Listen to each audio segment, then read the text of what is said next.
also the president of TUC, Comrade Engineer Festus Osifo. A round of applause for him, please. He's already here, signaling the commencement of the 2023 Pengassan Energy and Labor Summit. You're welcome, Mr. President.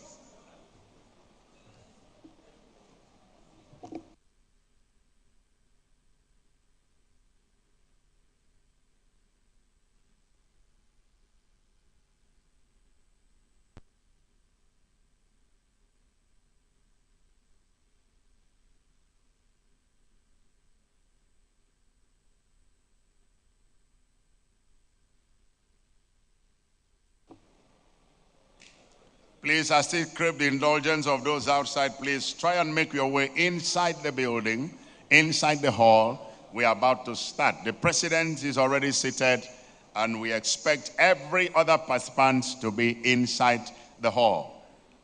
I know he's here to usher in the dignitaries that we have for today's occasion.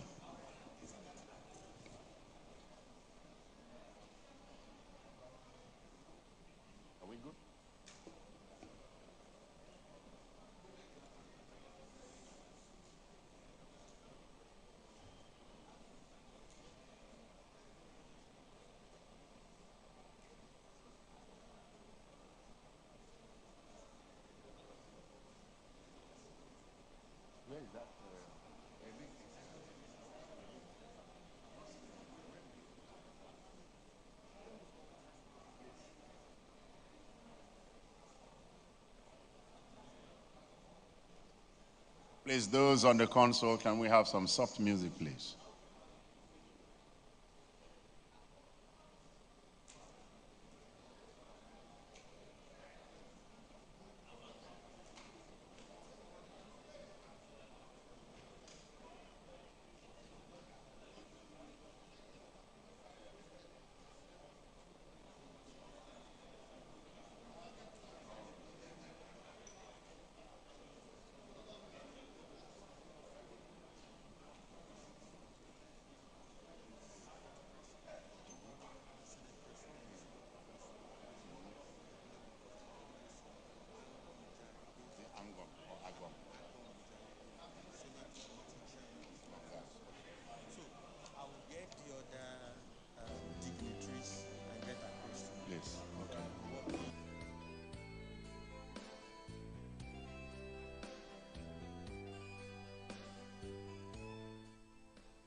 Distinguished delegates, comrades, ladies and gentlemen, signaling the arrival of dignitaries to this 2023 Pengassan Energy and Labor Summit. I can see the past presidents being led there by Comrade Brown and all other dignitaries, the TUC family. You can see the Secretary General, you can see the Deputy President of TUC, and all other high-level dignitaries arriving in the hall, not missing our one-time HR guru in ExxonMobil, Obong Ide Owodiong Idemeko. You're all welcome. You're all welcome. You're all welcome. Please, this is to show that the conference is about to start. I'm also citing there the commissioner from Ondo State, Comrade Razak Obe. Oh, huh? It is interesting to note that Comrade Razak Obe was the one-time branch chairman of Pengassan in Mobile Producing Nigeria branch, now a serving commissioner in Ondo State, Commissioner for Energy.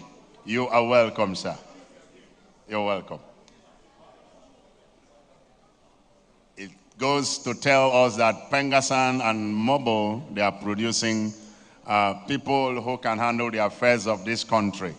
I wouldn't be surprised to see him someday in the presidency or any other person here. You're all welcome. Please, comrades, I am expecting the hall to be filled, except you are not a participant, then you can sit far end. But if you are a participant in this conference, I crave your indulgence to take a seat in front of you that is empty, and let's close the ranks so that those who are coming later in the day can sit behind. We don't want any disruption whatsoever. You're welcome. The CWC members are also here. I can cite the Deputy President, the National Industrial Relations Officer, and many others who have shown up today to back up the President of Pengassan in this second edition of Pengassan Energy and Labor Summit. You're all welcome.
Still here we are, the flame as strong as ever,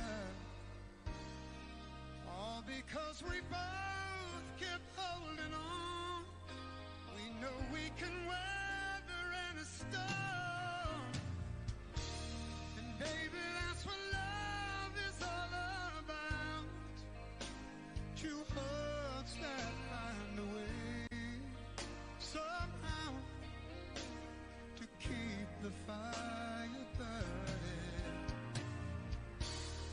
something we could never live without.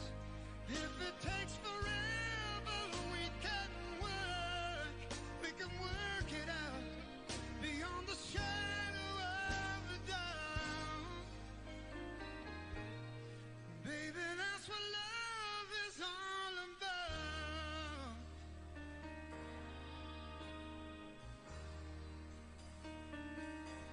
As time goes by, we learn to rediscover the reason why this dream of ours survives. Through thick and thin, we're destined for each other,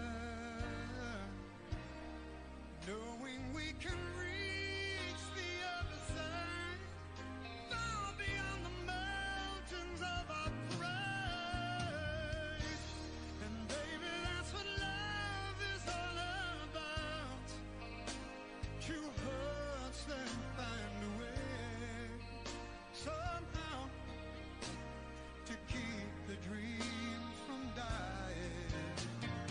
It's something we could never live without.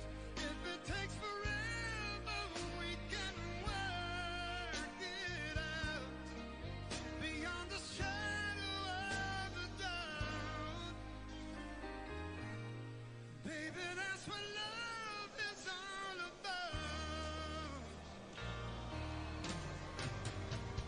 Riding the good times is easy. The hard times will tear you apart.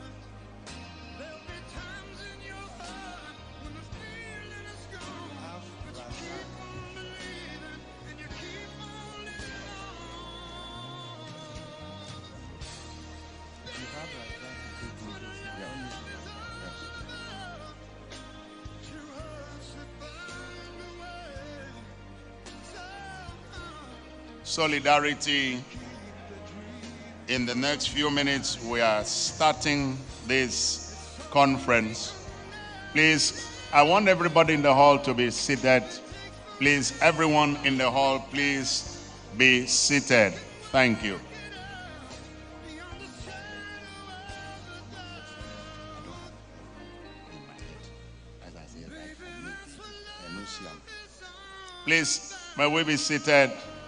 We are starting this program, but before we start, it is imperative on me to tell you a little bit about what we are here for and why we are here. The Pengassan Energy and Labor Summit is a focal meeting point for a diverse array of stakeholders, from energy experts, policy framers, and industry magnates to labor unions and workers on the ground. As Nigeria navigates the multifaceted implications of deregulating its downstream petroleum sector and harnessing its fast gas potentials, this summit aims to facilitate a holistic dialogue, ensuring every voice is heard, hence the theme, Petroleum Downstream Deregulation and Gas Utilization for a Sustainable Energy Future in Nigeria. Please, the cluster of people who are still standing, I will crave your indulgence that you sit with the kind permission of Mr. President. We are starting this summit.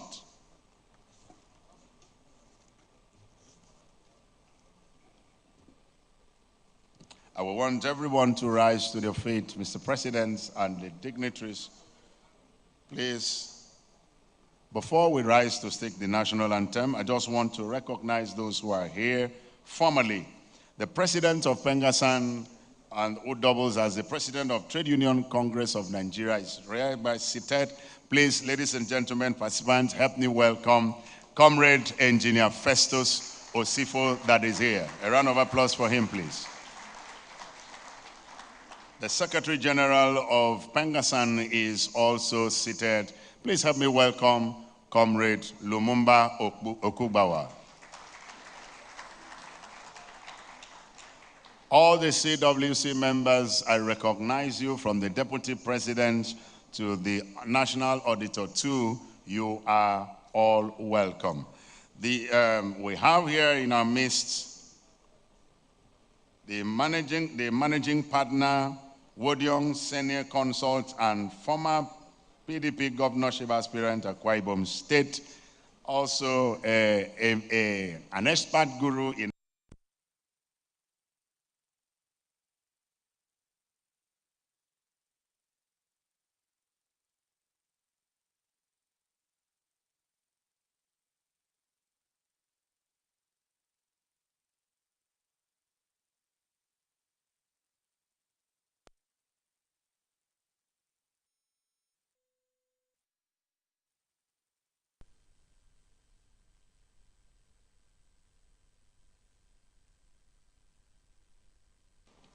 Razak Obe is the Honorable Commissioner for Energy in Ondo State. He's here with us also in this summit.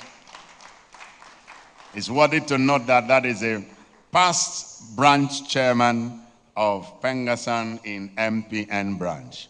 You are welcome, sir. Mobile Producing Nigeria.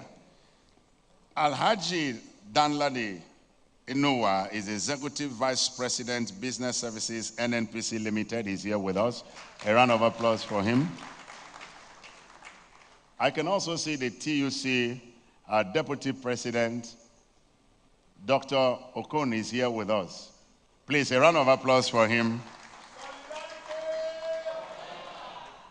I'm going to introduce the past presidents of Pengassan who are here, and not just in the order of their service, but in the order that their names have come up. Please, ladies and gentlemen, help me welcome Comrade Peter Esele, who was also the TUC president.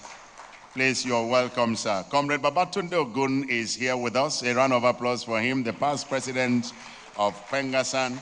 Comrade Gani Owoduni is here with us. Please, a round of applause for him. I can see Comrade Dr. Brown Ogbeifun is here as well. A round of applause for him, please. You're welcome. And Comrade Chief Austin Ezenwamaka is here with us. Please, a round of applause for him. You are welcome, sir. These are still active presidents of Pengassan.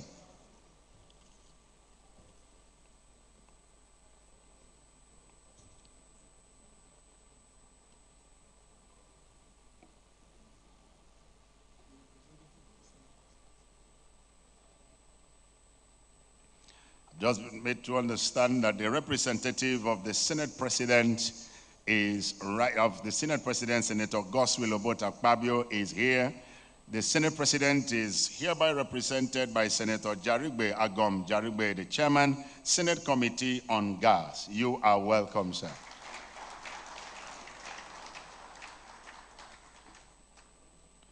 Please, we will continue with the introductions as the name comes in here. I've been told that the MD and Chairman MD of Chevron Nigeria Limited is here, but ably represented by Mr. Izochukwu Agulefo. He's the Manager, HR and Main. Please, a round of applause for him.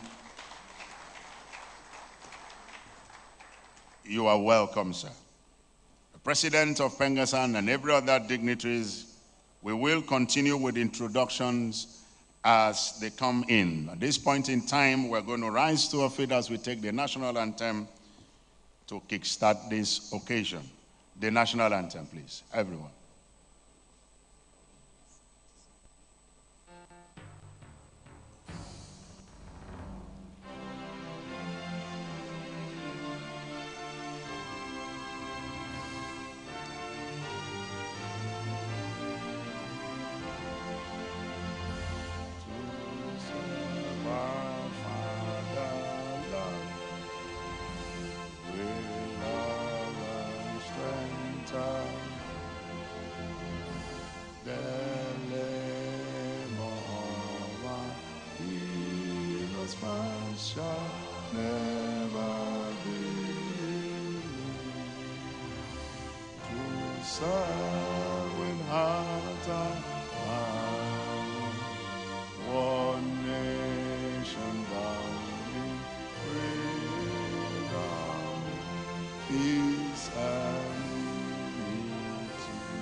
When the union inspiration through the workers' blood shall run, there can be no power greater anywhere beneath the sun. Yet what falls on earth is weaker than the feeble strength of one.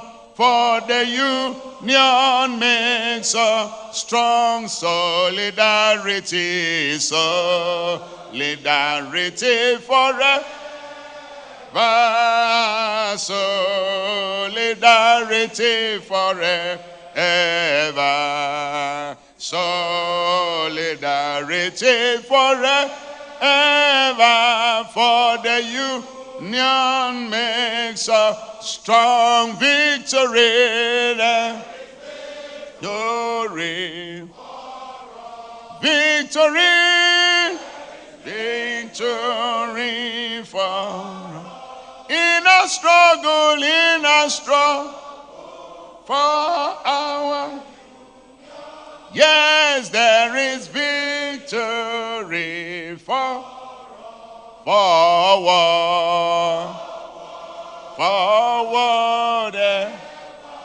backward,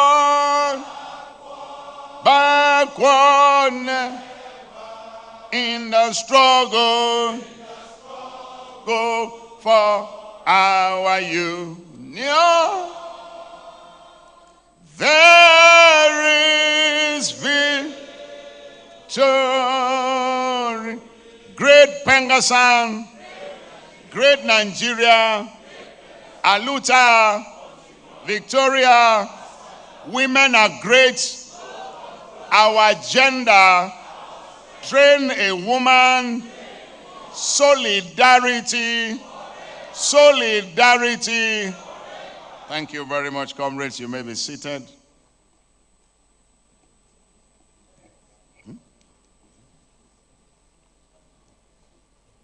The president of Pengassan have just been told the arrival of the group CEO, NNPC Limited, Comrade Mele Kyari himself. A round of applause for him as he comes in. The man who has never missed the Energy Summit. He was here last year and he's here again. Can we stand to our feet and clap for him, please? A round of applause for him till he takes his seat.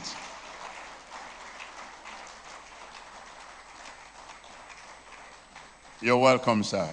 You will know the reason why I had to use the comrade when he comes up to talk to us.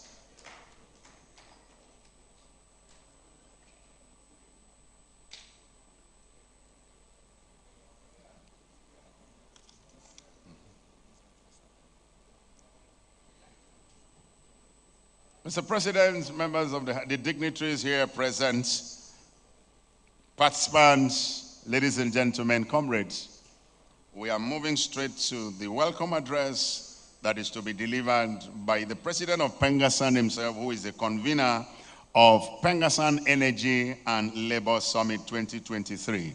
A round of applause as we welcome the president of Pengassan, Comrade Festus Osifo, for his welcome address. Please, let's clap. And then you don't sit to clap for your president, you clap for him and stand to your feet until he comes up here. Mr. President, you're welcome. Show me where the speech is. Show me where the speech is. The first one.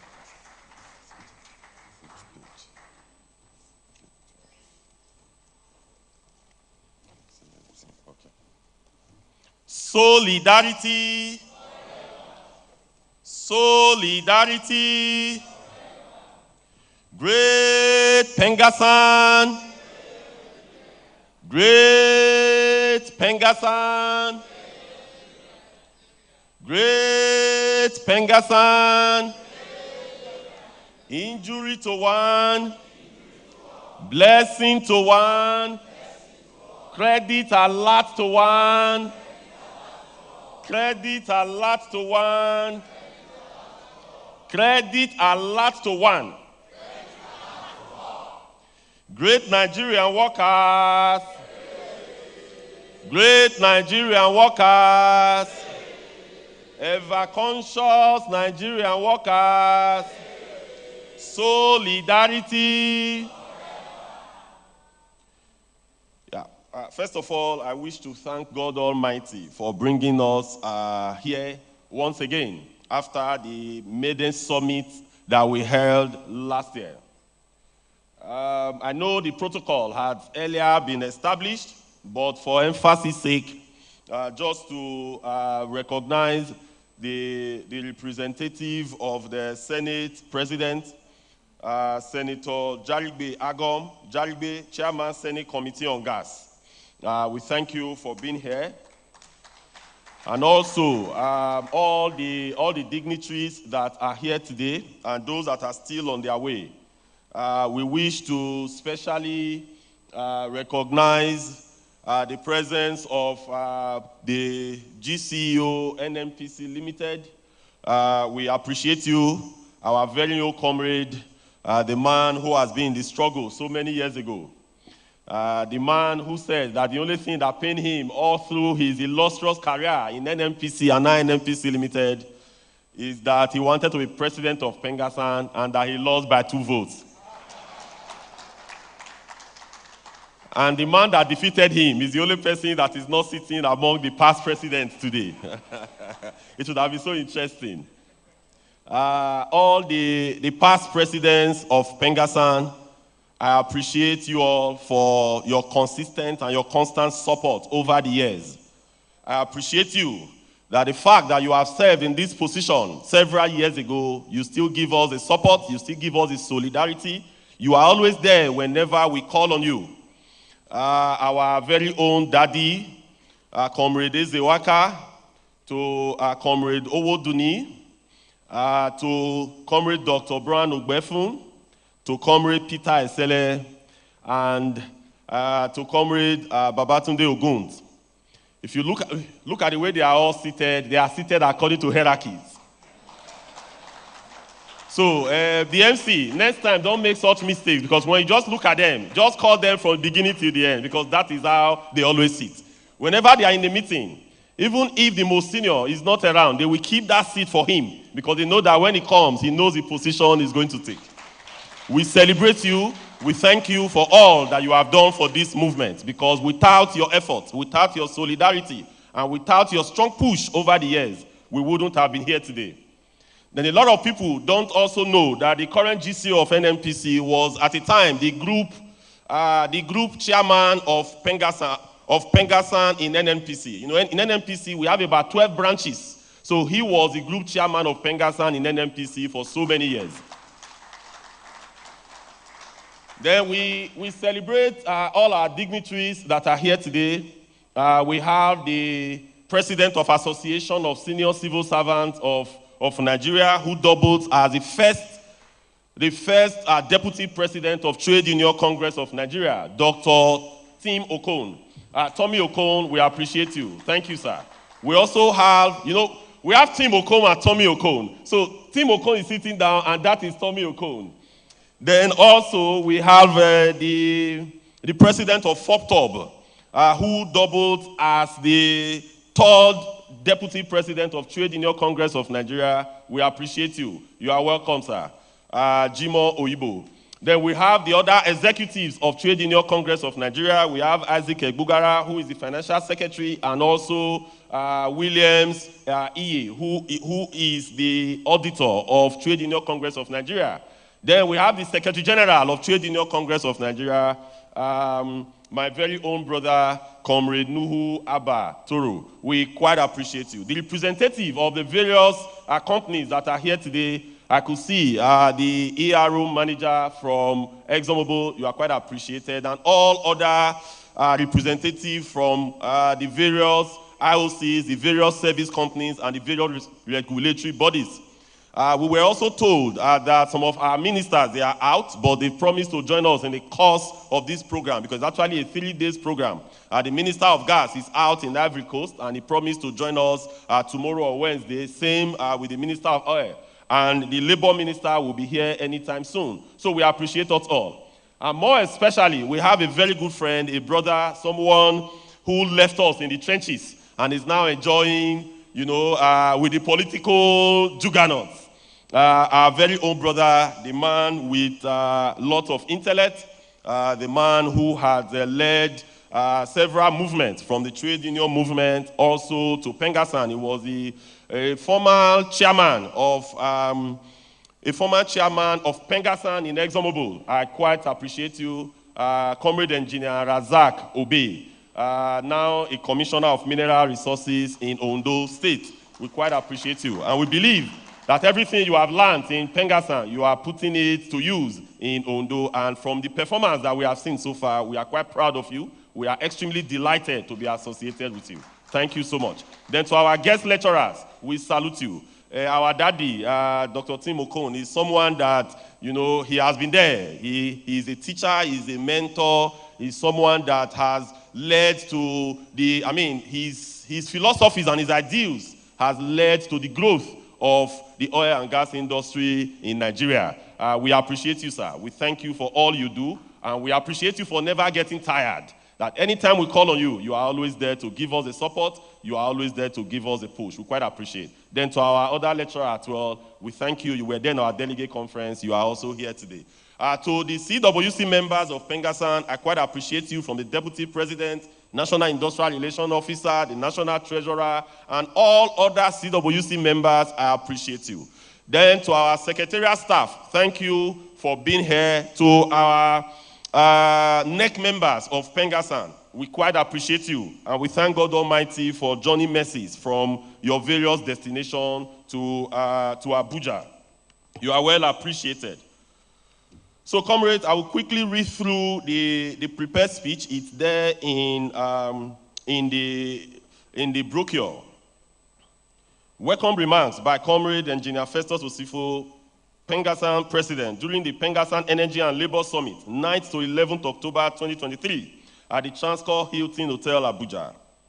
It is with great joy, enwrapped with a profound sense of responsibility, that I welcome every one of you to the second edition of the Pengassan Energy and Labor Summit, Peals 2023. The theme of our Peals Summit this year is aptly titled, Petroleum Downstream Deregulation and Gas Utilization for a Sustainable Energy Future in Nigeria. The theme was carefully chosen, given the multifaceted challenges and opportunities inherent in our energy sector vis-a-vis the global energy demand, to illuminate the path towards a sustainable energy future for Nigeria and, by extension, Nigerians. Over the next 3 days, we will engage in enlightening discussions, share insights, and formulate strategies to address critical issues such as divestment, PMS subsidy removal, and the place and role of ever-ready Nigerian workers in the oil and gas industry and its concomitant value chains. We are witnessing a significant shift in the landscape of the energy sector in the country, marked by the divestment actions of companies such as Mobil Producing Nigeria, Nigeria Ajib Company, SPDC, and others, which has impacted the presence of international oil and gas companies in Nigeria. These developments necessitate a collective reflection on the implications for our industry, nation, and people. The removal of PMS subsidies and current state of our refineries are of paramount importance, touching the lives of every Nigerian. These are intricate challenges that demand comprehensive solutions, balancing economic viabilities and the well-being of our populace. As we gather here, let us not lose sight of the broader state of our nation. Nigeria stands at a crossroads, and our actions and decisions here in the next few days will provide a framework for the policy thrust of government towards shaping the economic outlook of our country. It is incumbent upon us to drive positive change, foster economic growth, and ensure our people's prosperity. Recent policy direction by the government has placed untold hardship on Nigerians, chief of which is the PMS subsidy removal and the floating of the naira-dollar exchange rate. The overwhelming impact of these on Nigerians can only be imagined rather than experienced. Part of the decisions of floating has only benefited the government and all and oil and gas companies in Nigeria. This has necessitated a call for a salary benchmark for oil and gas workers, aligning with the instrument of trade of the oil and gas commodities. The model practiced in Angola, where legislation pegs worker salaries in dollars and pay them the legal tender equivalent, is a testament to the possibilities of safeguarding the interests of workers amidst currency fluctuations. The floating of Naira in the official market has exacerbated the challenges faced by our members.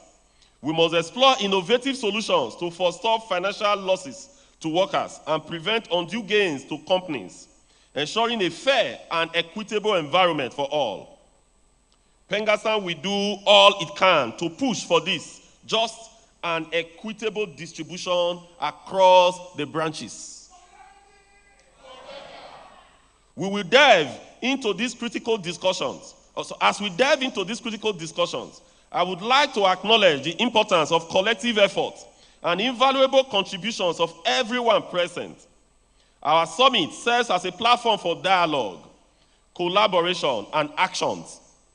I'm confident that together we can forge a path towards a brighter and more sustainable energy futures for our industry and our nation. In conclusion, I warmly welcome you all to this significant event and the award and gala night. I am particularly excited for us to witness and celebrate the star prize winner of the Pengassan National Essay Competition on National Discourse amongst Nigerian students, a testament to the vibrant and promising future that lies in the hands of our children and youth. Thank you for being here. Let's make Peals 2023 a landmark summit that contributes substantially to the advancement of our sector and the prosperity of our beloved country, Nigeria. Thank you, and God bless us all. A round of applause for the President of Pengassan one more time. Thank you, Mr. President. Thank you for bringing us here. The President, other invited guests, ladies and gentlemen, we are going straight to the opening remarks. And before I call on, I want to thank Mr. President for the correction. I didn't carry my head. Actually, I would have seen that the past presidents are all seated like the sons of Jacob. When they visited Egypt, the Bible says they sat from the eldest to the youngest. So now I have taken note of them, and I will not repeat that mistake tomorrow. Thank you very much, my past presidents. Before we bring in for the opening remarks, the representative of the Senate President, let me welcome Mr. Matthias Vionko, the GM Admin and HR representing the DG COO NNRA, Dr. Yao Idris. A round of applause for him, please. You are most welcome, sir. Mr. President, we're taking the opening remark from the Senate President that is ably represented here. Ladies and gentlemen, let's welcome Senator Agom Ajaribe to give us the opening remark of the Senate President. He's the Chairman, Senate Committee on Gas. A round of applause for him as he comes up, please.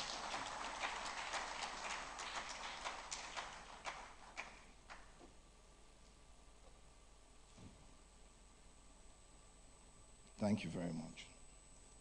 Solidarity.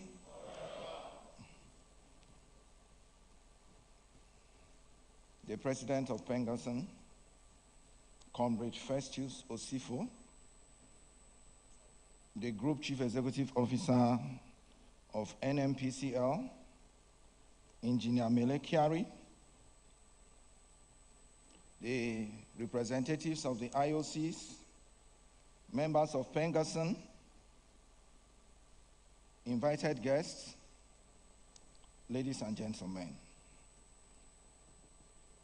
His Excellency, the Senate President, has asked me to represent him because he's engaged with other national issues.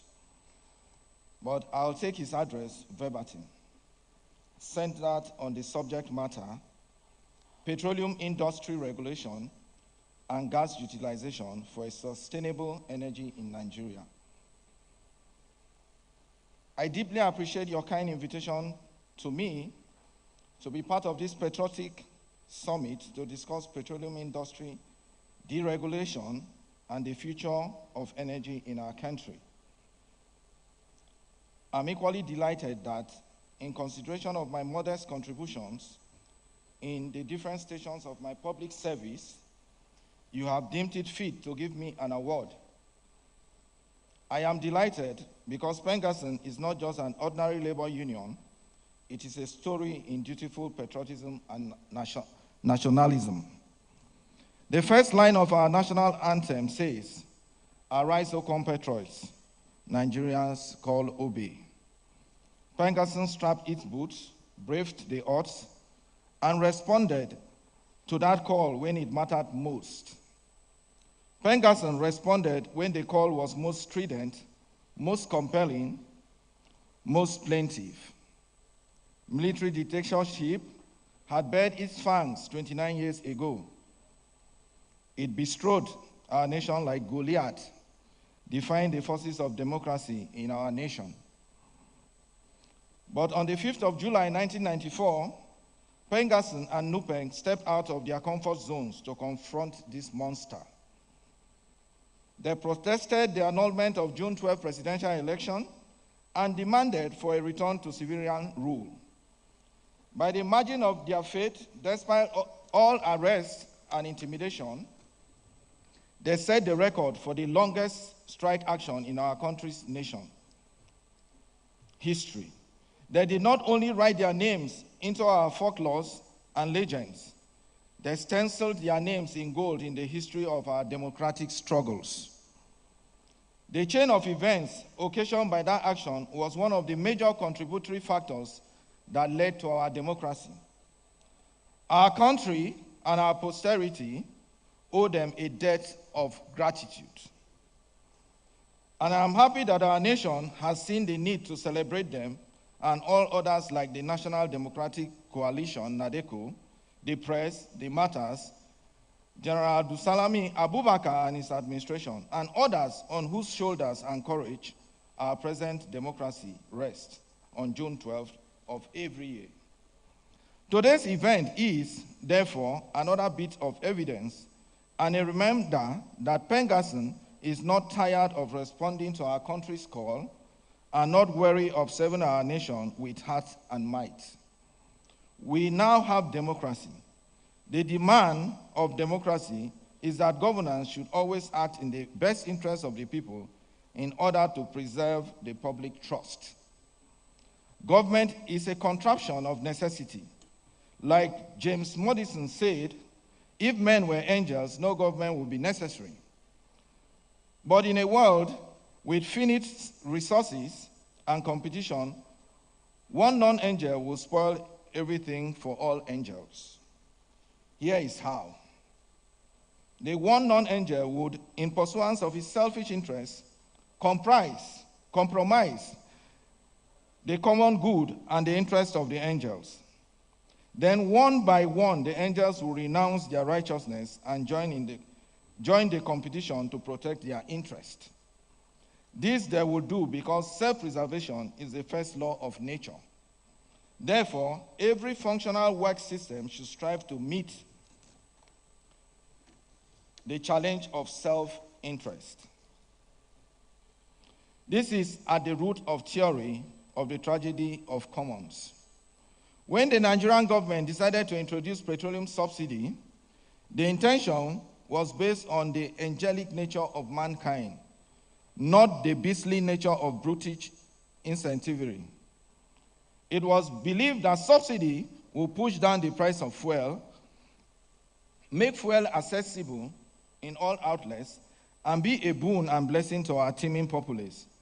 Between 1965 and 1989, government added more impetus to this intention by the introduction of 4 refineries which could output 444,000 barrels of oil per day for local consumption.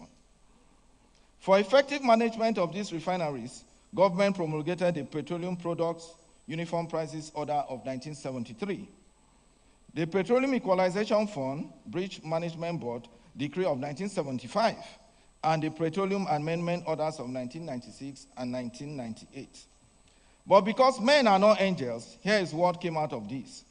We had inadequate supply and dubious distribution of petroleum products, corruption, monopolistic practices, misappropriation, bunkering, trafficking of refined products to other countries.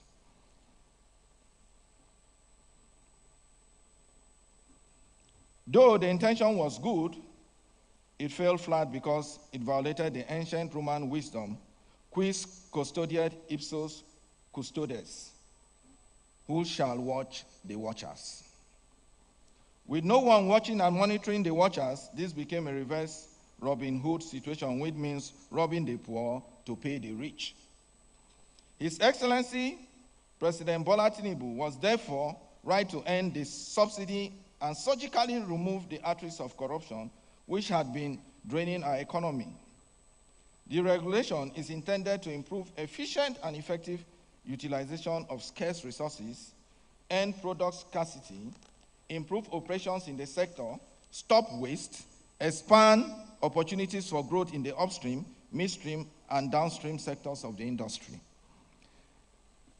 If the 7.3 trillion spent on fuel subsidies since 2016 was put in capital projects, our country would have been better for it. This is what the regulation seeks to do. Free funds for education, capital projects, agriculture, rural development, education, sports development, maritime activities, etc. The 4 refineries are not working at the moment, but with the regulation, the fortunes of these may change. The sector will become more efficient. Now, we come to how gas can be utilized for a sustainable energy future in our country. Since sustainable energy is any source of energy that cannot be depleted and can remain forever viable, it is also an escape from the tragedy of commons. Sustainable energy cannot be renewed, nor can it be depleted. It does not harm the environment. Of course, gas can be used in a transitional role in sustainable energy. This occurs in situations where wind and solar energy is used. And if the sun and wind fail to meet the power needs, gas can be used to meet the demand. Conversely, surplus wind and solar energy can temporarily be stored in the gas system. This is the future and the reality as the world seeks to move away from oil. It is a future we should prepare for, and which I hope this summit would address and presents its recommendations to the relevant committees of both chambers of the National Assembly for consideration. Let me assure our countrymen that the 10th Assembly is happy with the deregulation and sees it as vital to our national development goals. We are also aware of its impact on the society and the federal government's effort to address all contending issues which have arisen consequent upon the deregulation of the petroleum sector. We urge Nigerians to see this as the pain of childbirth. If we endure the pain and carry forth this pregnancy, we will bring forth a new season of renewed hope. On a lighter note, in football, the player who dons the jersey with the number 10 operates in the spaces between central midfield and the front line. He operates between the lines. When a player wears this number, it marks out the player as the most technically proficient and creative player in the team. And with this understanding comes great responsibility and pressure. Nigerians should watch out for this assembly in the midfield of our national life and in the front line of action in defense of our people. We will see between the lines in making laws in the interest of our people. We are technically proficient and creative. We understand the great responsibility and pressure upon us. Like that great number 10 Pele did not disappoint Brazil, the 10th National Assembly will not disappoint our country. This is another reason it is an uncommon National Assembly. The President, Executive, and members of Pengassan, I accept your award with joy. Permit me to dedicate it to all our countrymen in general and my friends and colleagues in the 10th Assembly in particular. To whom much is given, much is expected, and this award shall be a source of motivation for me to do more for our country. God bless you, and thank you for your very kind attention. Thank you very much. He has promised to be with Pengassan on the 11th for the gala night. Thank you. A round of applause for the representative of the Senate President of the Federal Republic of Nigeria, Senator Godswill Obadakpabio. Thank you, Chairman, Committee on Gas, Senator Agom Jaribe. You're welcome, sir. President of Pengassan, we have a representative of the Secretary to the Government of the Federations, Senator George Akume, is here represented by Simon Chungu, who is the Director, Secretary to Government of the Federation Main Office. A round of applause for him, please. You're welcome, sir.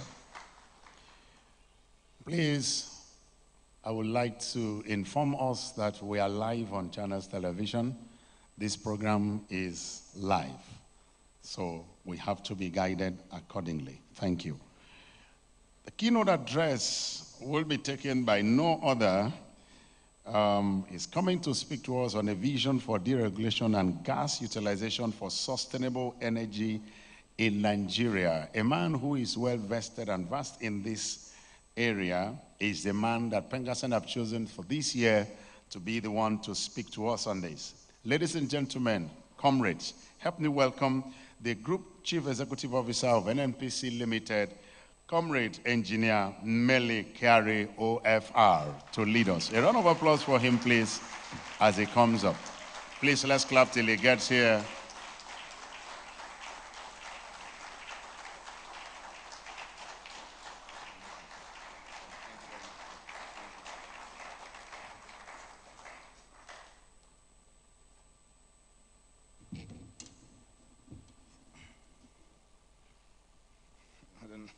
Thank you very much.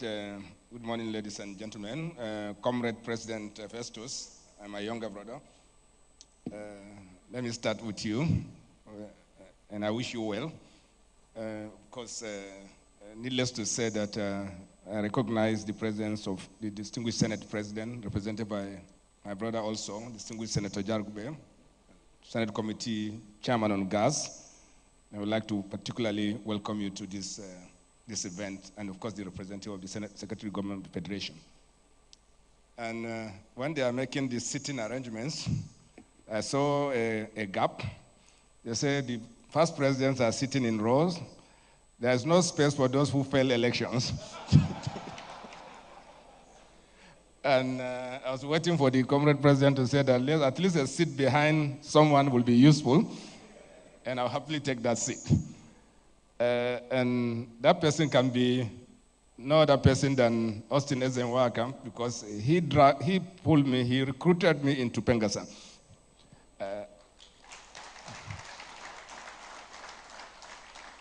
He was the national president when we were just graduate trainees, and he influenced definitely my being an official of the Pengassan from that date. And of course, I don't want to mention all the names. I know everyone. Alhaji Bala Odumi, he was president when we are also have a different view around what Pengassan should do, and he tolerated us for our youthful exuberance at that time. And the rest are my peer group, Comrade Brown, Peter Esele, Batunde was one of my supporters that led me to losing the election also.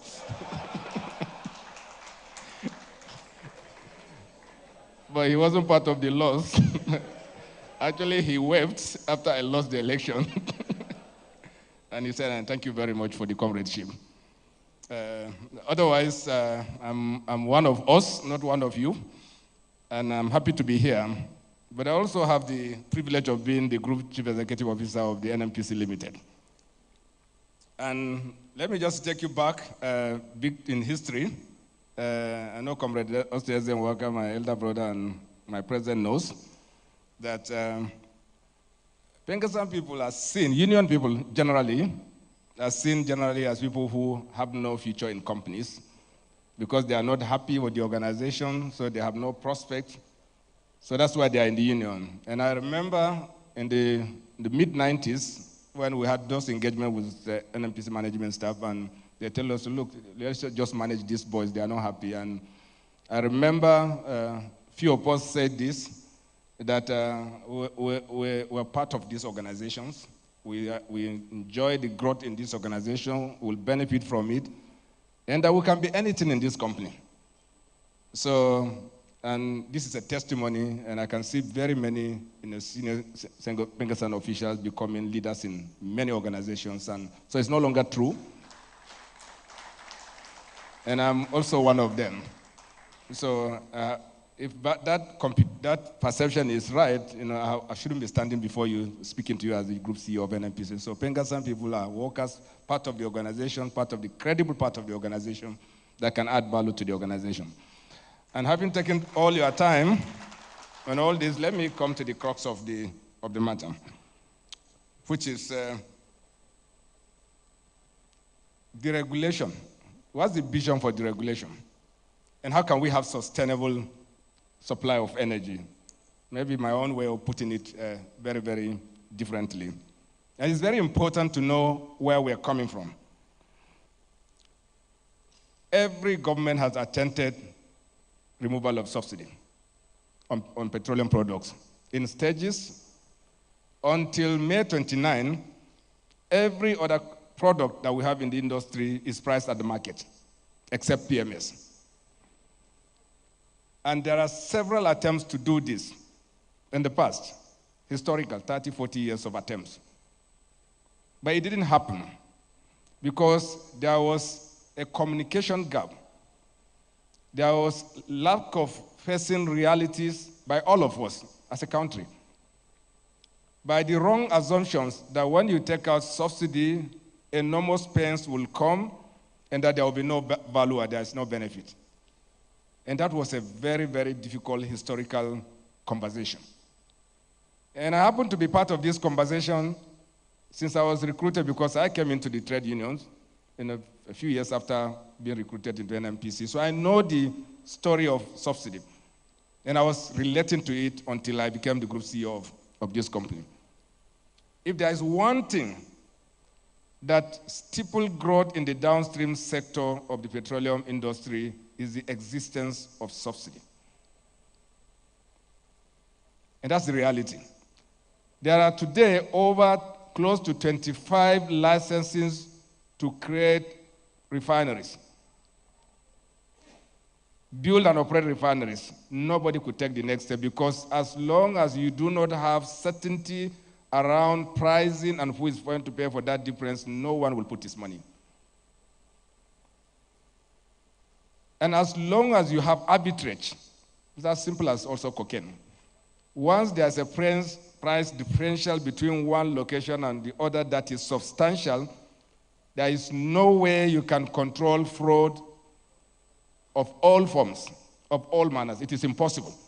And people will do everything possible to move product between locations, whatever it is, whether it is drugs or petroleum or spirit. This will happen, and people will cut corners as long as the market doesn't determine your price. Now, should market always determine price of commodities? Yes. But should it be managed? I agree completely. And that is what a framework of managing pricing can do for a country. And I also have the privilege of being associated with the Petroleum Industry Act up to its enactment into law. The key issue was that, can we deal with the removal of subsidy on PMS?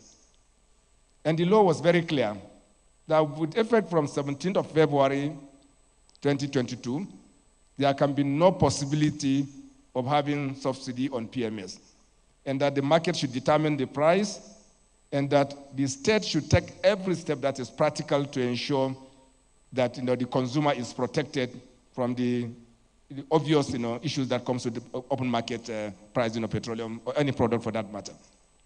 So by the 17th of February, there is simply no legal basis, no legal provision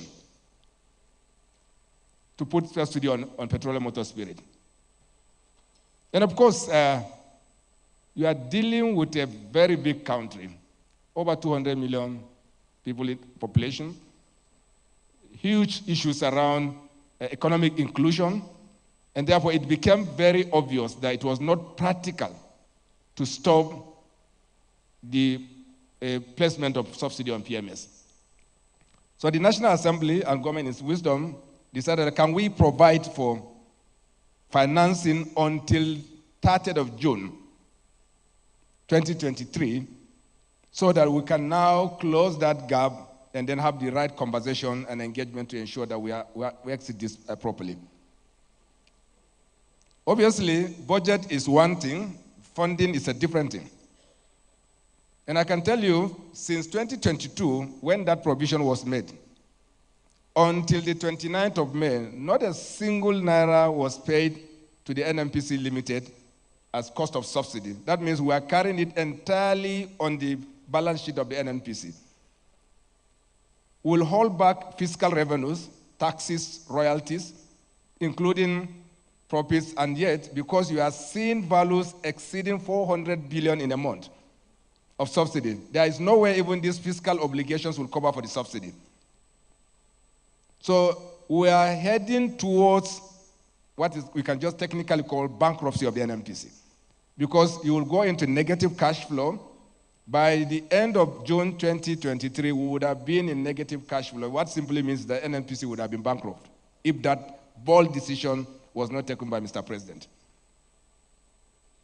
And of course, there will be a common understanding and argument that there's a provision of subsidy in the budget. Yes, that's correct. But you don't have the resources to back it up.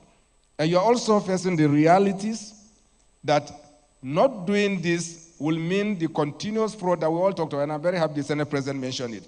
There's no way you can stop fraud when you have huge arbitrage. So it's not possible. You can exclude yourself. I can say, look, Melekere, I'm not involved, but that's not sufficient, because there is simply no way you can manage an environment where there's a huge difference between the market value of a commodity and its price in the market, and you continue to have those issues in the market. Shortages, supply issues, cross-border smuggling, round-tripping, and you can call anything. They will continue to happen as long as you do not have a market control pricing mechanism. Government can move its resources so that those benefits that would have been on transportation can go to other sectors. You can build railway infrastructure and so on and so forth, so that the ordinary people can benefit better. But as long as you keep this, you will continue to face that challenge, and this is why all of us must appreciate Mr. President for making that bold step, taking that bold step. But it comes with pains, no doubt about it. It brought tremendous challenge to economic realities around us. For instance, cost of transportation almost doubled. As you can see, and the reality is also, the evacuation, and I've always said that we do not have very credible data on fuel consumption in this country. The reason is very, very simple. Technology absence, cross-border smuggling, and all the other segments of our system that are still not optimum cannot allow us to have a total idea or a fixed number around our consumption. So, but we know the evacuation. Evacuation means every liter of product that leaves the depot is known. So because their trucks are known, the volume they carry, the truck driver, potential destination, fuel station, and so on and so forth. But we all know this.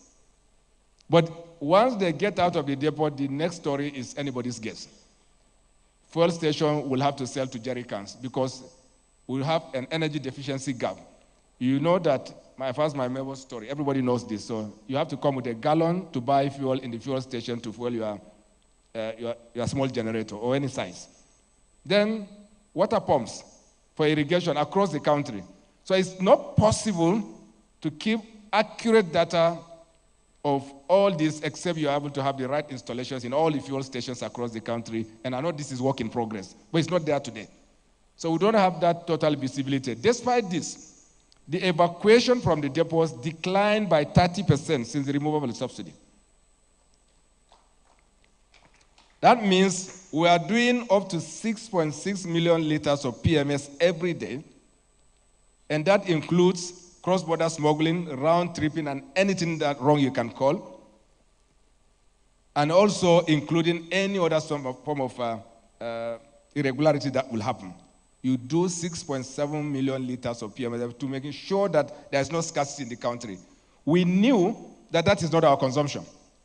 But as soon as you reduce those volume by just 5 million liters for 3 days, you will see queues in the street. That means you have to fill the gap of the realities and also fill the gap of all the things that happen outside the reality. Cross-border smuggling, round-tripping, and everything. If you don't provide for it, you will have scarcity.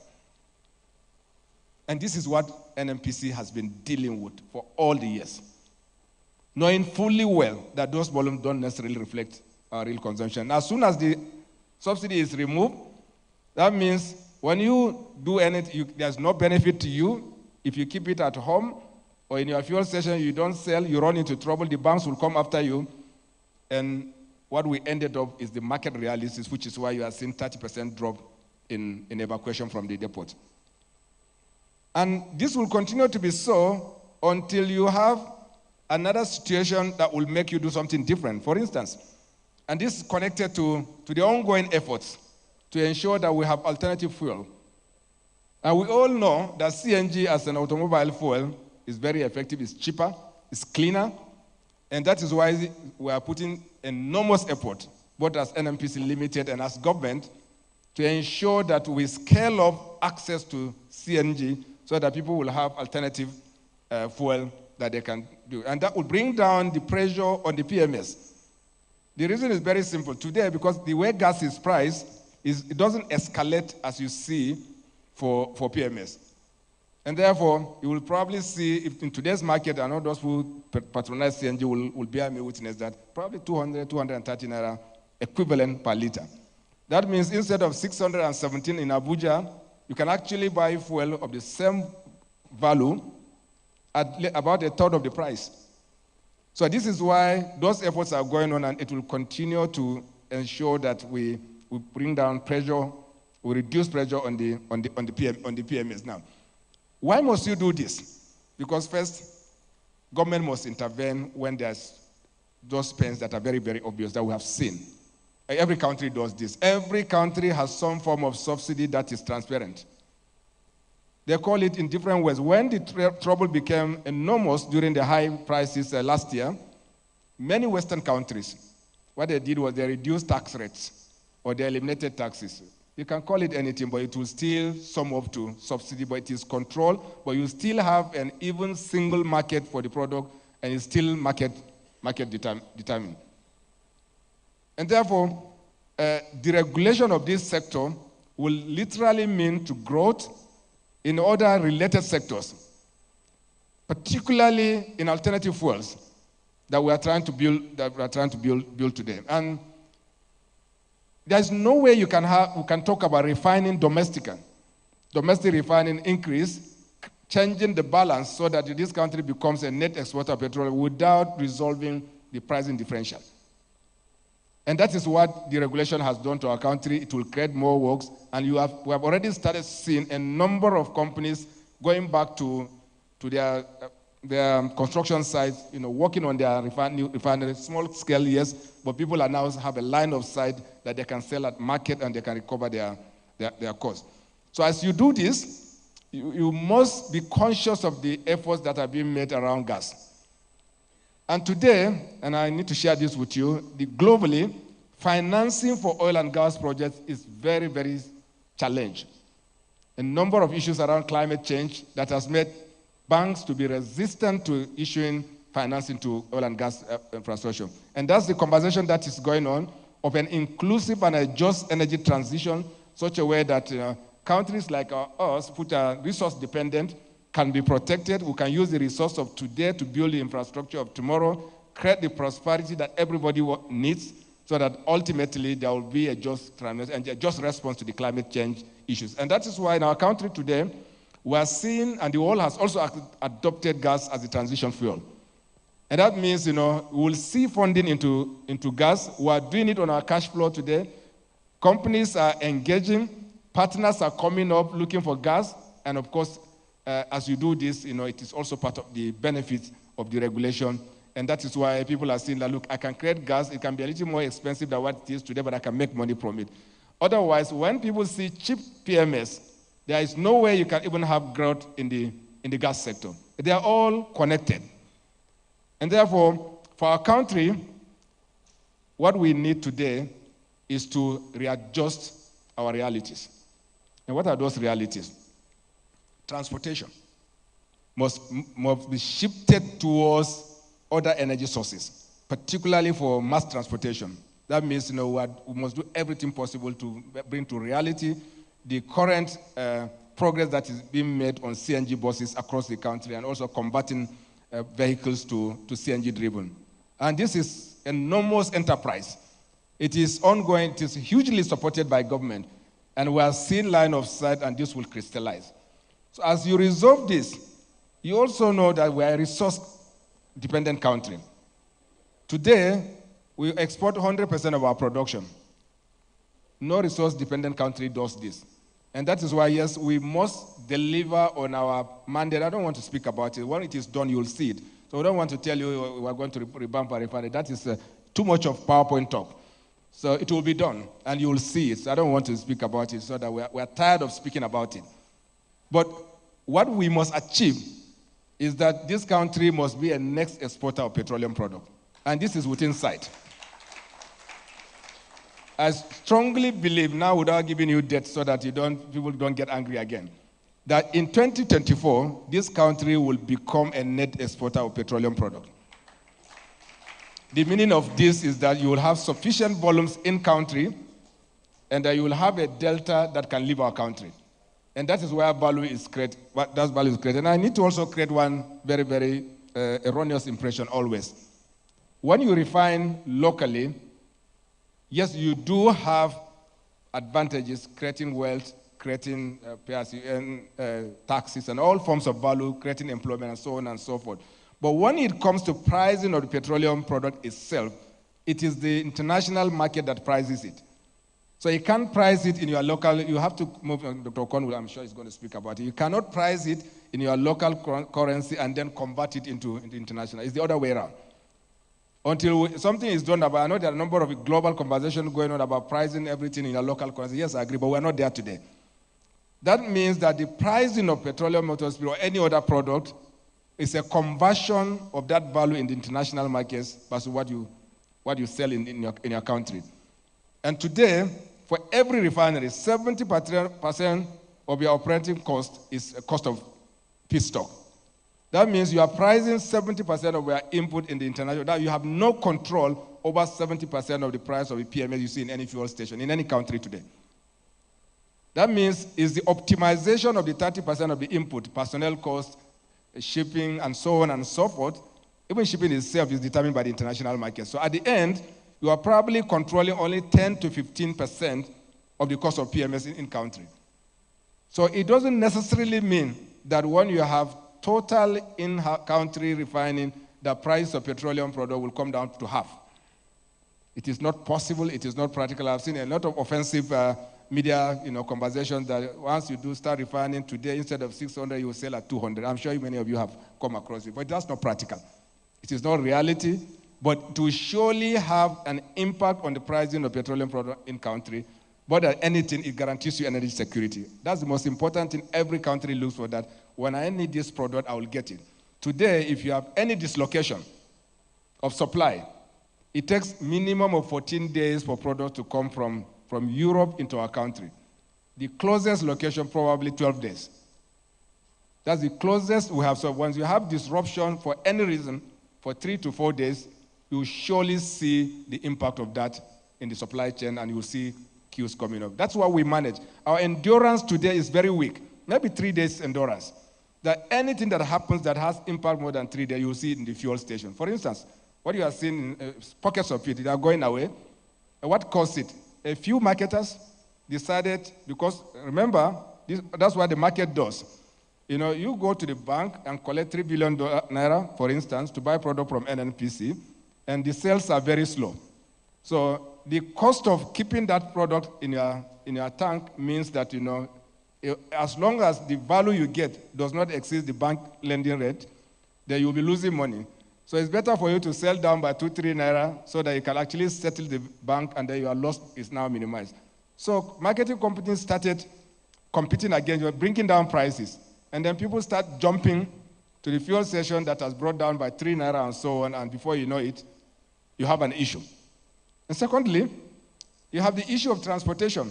The cost of AGO goes up because it is the oil marketing companies are bringing it to the country. We are the only difference because we are the only company importing PMS into the country. None of them can do it today.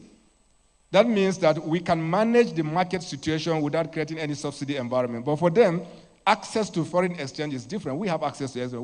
We create FX. Therefore, we have access to FX. And their access to FX is limited. And that means that, they have to put any price hedge for the future so that they don't lose money tomorrow. They can go back to the market in 2 months, 3 months' time. And that's why you are seeing the 900 naira AGO pricing, which is an add-on to the cost of PMS, if you do. Because once that price keeps going up, the transporting companies or the transporters will not be able to meet those requirements, and therefore they will jack up the cost of the transportation, and it will have impact on PMS. Definitely. So once you have that impact, companies say, look, show me where I'm going to get back this money if I can't adjust the price, and I can't do it because NNPC is not adjusting. You must have seen this conversation. And we're attending to this, and we don't see any challenge doing this. But this is what and we're happy market is adjusting itself. Market adjustment is what we are seeing today, and it is very good for our country so that the market forces take control, but while government does its own role of making sure that palliatives are made available. Many things are going on, and I'm happy the Comrade President is here and is aware of what is going on. Overall, for our country, we must be next exporter of petroleum product in 2024. And this needs everybody's support. First of all, we have to focus on gas as a transportation fuel. This is very practical. Already significant activities are going on. Government is putting money into it. NNPC is investing with partners. And we believe that in 2024, that revolution will become very, very manifest, and people will have access to quick and cleaner and cheaper fuel in 2024 as we go on. It's already happening. A number of buses are converted. A number of state governments have bought buses that are running on CNG. We are carrying out significant projects that will bring CNG into the market with our partners, and we believe that this will work for our country. And of course, as you do this, energy is everything. The only sustainable source of energy that we can have today, in our context today, is to build our gas resources. And that is why we are focused as a company, both as a business and also, the distinguished senator is here, the law said that NNPC must guarantee energy security for the country. So not doing it is a breach of the law. And therefore, we are focused on delivering the necessary infrastructure that will deliver gas into the domestic market. And we're almost done. I don't want to put this also. So once there's what is called the OB3 river crossing, that's a 48-inch pipeline that once it crosses the river Niger, we have a clear line of sight. I don't also want to give you dates. But once it is done, this will be the gas revolution for our country. It will enable delivery of gas from the eastern corridors to the western corridors, link up the AKK pipeline, and also the bottleneck supply to the east. Without doing this, you can't do anything, and we're almost done. Once that is done, people will have access to gas closest to them, CNG compressor stations close to you, and ultimately you will see that spark of gas revolution happening in our country, creating new gas-based industries, creating new employments, and perhaps also making people have access to the cheaper fuel, even for their domestic cooking needs. And this is the revolution this country is going through. This is the vision of the president, and it is deliverable. In 2024, I'm sure that you will see those massive changes that will naturally happen. And overall, and what does this mean to Nigerian people? I think this is what's important. You're creating prosperity. Once you create prosperity, is for everybody. Yes, comrade, I understand. It's a prosperity for us. Yes, I agree. But you must also remember that we must create prosperity for everybody. And gas revolution will create that prosperity for everybody, which includes all of us in Pengassan and the overall labor centers in the country. And this is good for our country. And as we do this, understanding engagements are very necessary. I know the number of engagements that are taking place between labor and government to ensure that we all understand where we are going. We all need to collaborate and cooperate, and so that ultimately the workers will benefit. They share no pains. We all share the pains, but we don't leave the burden on only one set of people. And this is work in progress. This is what a vision of a sustainable energy environment will create, and what it will do ultimately, it will create prosperity. And of course, all the talks around climate change, we all agree our business contributes to climate issues, no doubt about it. And we are not competing with the rest of the world. The whole of sub-Saharan Africa, or Africa itself, contributes only 3% of the greenhouse gases.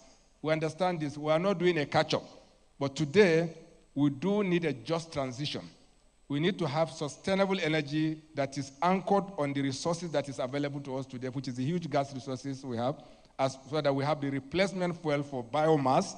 And ultimately, yes, we can go to the solar, but today you have a resource that you can easily use. And we're also building the solar. We're not abandoning it, but the reality is that we have resources that is available to us that we can use, and this will be the great vision for our country. Thank you very much.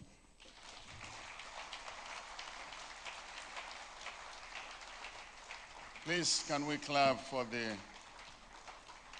comrade himself, the group CEO, NNPC Limited, Mele Kyari. Thank you very much for that insight and that keynote address. The president of Pengassan, we have Senator Sukwa Ikpenyong, Chairman, Senate Committee on NDDC, is here with us. Please, a round of applause for him, please. You are welcome, sir. Dolapo Okulaja Kotun is the ex-director, Igwe Ona Refinery, Vice Chairman of Crude Oil Refinery Owners Association of Nigeria. She is here with us. A round of applause for her. You're welcome. Mr. President, we are taking the opening remarks from the representative of the Secretary to the Government of the Federation, Simon Tungju, that is here. Let him come and give us the remarks before we go into the panel discussion. A round of applause for him as he comes up, please.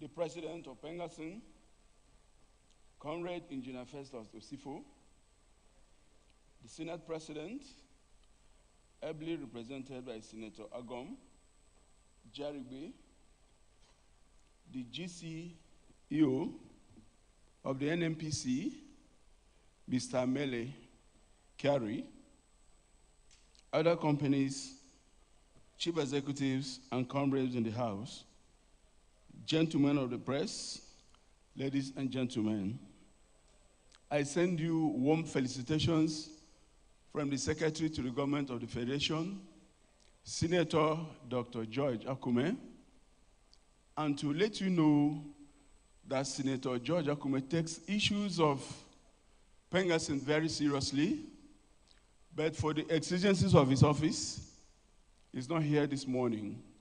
He has directed that I represent him at this auspicious event. Ladies and gentlemen, permit me to take his speech. I have the great pleasure and a sense of shared responsibility that I welcome you all to this all-important edition of the Petroleum and Natural Gas Senior Staff Association of Nigeria, Pengassan, Labor and Energy Summit, with the theme, Petroleum Downstream Deregulation and Gas Utilization for a Sustainable Energy Future in Nigeria. Permit me to begin by extending the warmest regards and best wishes of the President and Commander-in-Chief of the Armed Forces of the Federal Republic of Nigeria, His Excellency Bola Ahmed Tinubu, GCFR. Your presence here today, as a matter of fact, underscores the collective commitment to progress and reshaping the energy landscape of our great nation. I am particularly pleased to heartily commend you, the leadership, members, and critical stakeholders of this reputable association for your determination and uncommon efforts towards the development of our oil and gas sector. Your dedication and hard work are exemplary. As the saying goes, you are the goose that lay the golden eggs. As we gather here today at a moment of transformative potential for Nigeria's energy sector, the enactment of the Petroleum Industry Act is another testament to government's commitment to laying a foundation that redefines investment in oil and gas, ensuring increased transparency and accountability with a view to stimulating growth and sustainability for prosperity. Ladies and gentlemen, as we are already aware, within this short period in office, this administration has recorded remarkable progress in virtually all the key sectors of our national life.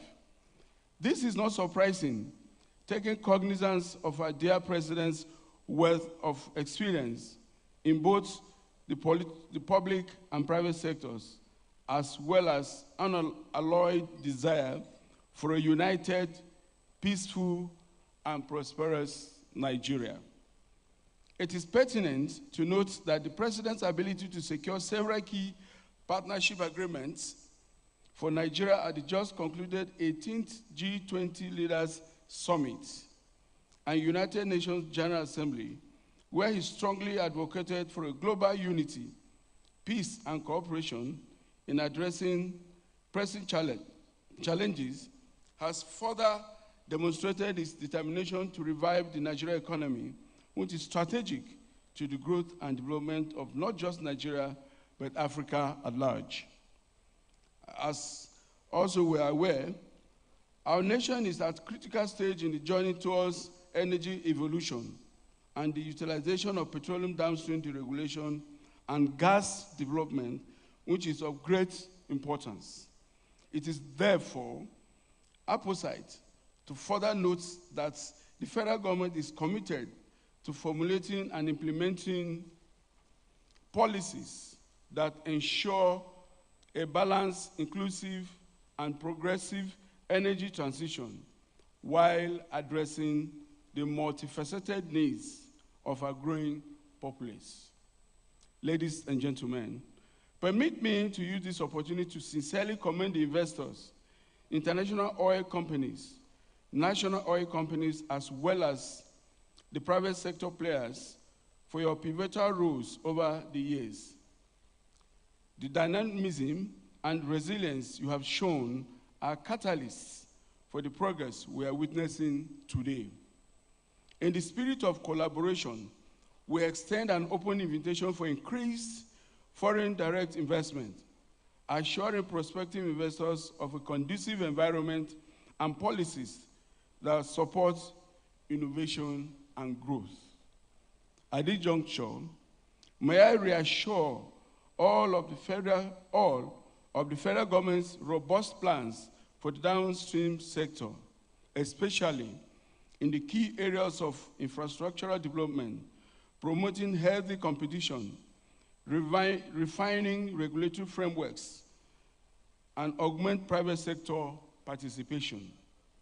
These initiatives are geared towards driving efficiency, reducing costs, and ensuring the well-being and prosperity of the citizens of this great country.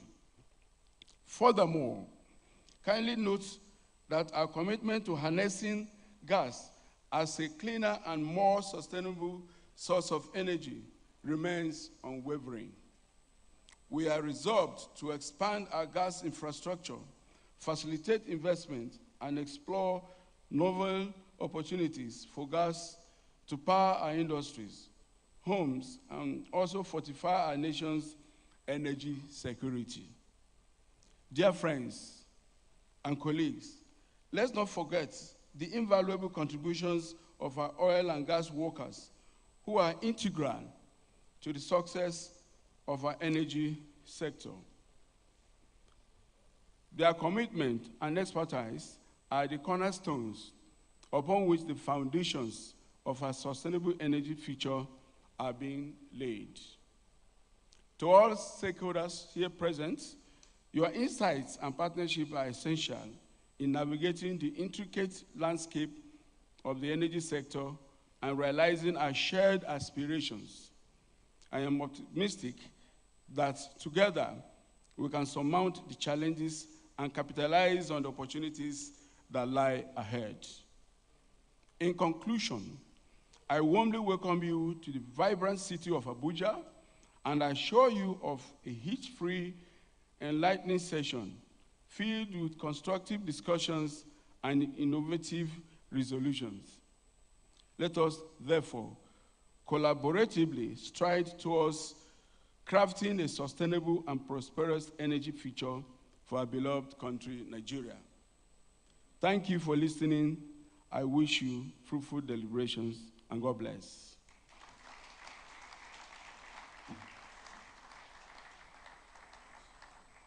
Please, can we continue to clap for him as he goes back to his seat? I was a representative of the Secretary to Government of the Federation. Thank you so much for your remarks. The President of Pengassan and the convener of this summit, we are going into item number 7, and that is the panel of discussion on fuel subsidy removal, balancing national economic realities and social impact. To handle this section for us is the one-time Secretary of Lagos Zone, a one-time Branch Secretary of Mobile Producing Nigeria Branch, a one-time National Public Relations Officer of Pengassan worldwide. He is now currently the branch chairman of Pengassan Mobile Producing Branch. Let's welcome Comrade Anietie Udo to take over the stage and to handle this for us. A round of applause for him as he comes up.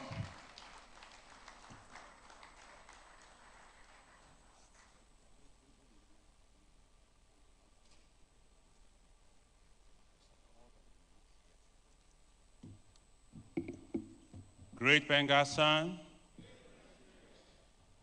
It's always interesting to be among or in the midst of the energy juggernaut, the ones that are the mainstay of the economy of this country. You're all welcome. Today we are going to have a discussion, panel discussion, and before I go into it, I would like to invite the panelists up here. On my list, I have Ide Owodion. Please, let's clap as they come up. I have our own, his comrade, Peter Esele, our PG, please. I have Yusuf Lawan. Please, let's keep clapping as they come up.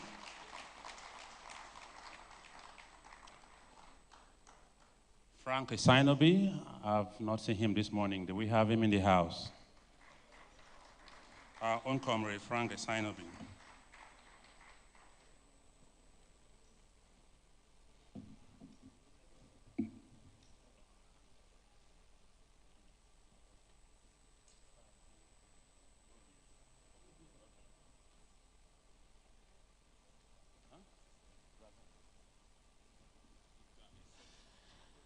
I have here my own comrade, very personal person, Razak Obey.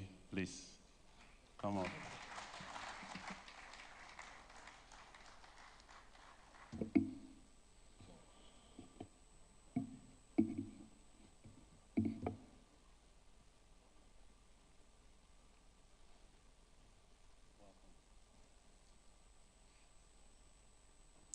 Before I take my seat, you're all welcome to the Pengassan Energy and Labor Summit, Christian Peals 2023, with the theme, Petroleum Downstream Deregulation and Gas Utilization.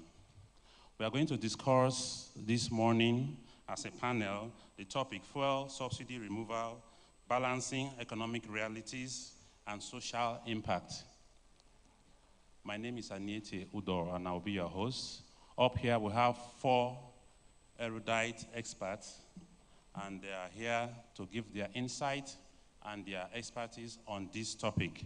I would like them to introduce themselves and tell us their field of profession and how it ties into the discourse of today.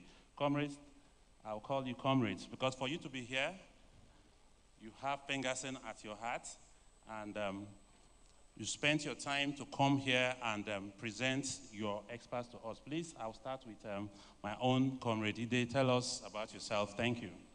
Thank you very much. My name is Ide Owodiong Demeko. I am currently managing partner for Owodiong Senate Consult. I used to work for ExxonMobil for 30 years, 5 months, retired last year. And my experience spans human resources, security, venture relations, and external relations. Good to be here. My name is Peter Isela. I'm a former president of Pengassan and also former president of Trade Union Congress. Thank you. My name is Yusuf Lawal Othman. I'm the national president of Nigeria Association of Road Transport Owners, NATO. Good morning, good afternoon, ladies and gentlemen. I'm Razak Obe, Honorable Commissioner for Energy and Mineral Resources in the government of Ondo State. Prior to that time, I was also in ExxonMobil. I'm a petroleum engineer by training, and I believe in the future of Nigeria.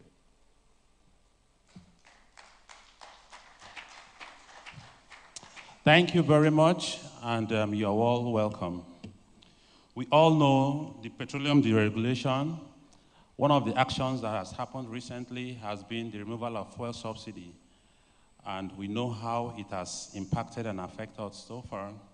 To kick off this discussion, I will start by asking Ide Owodiong, how does the fuel removal impact our fiscal policies, our national budget, and its implementation?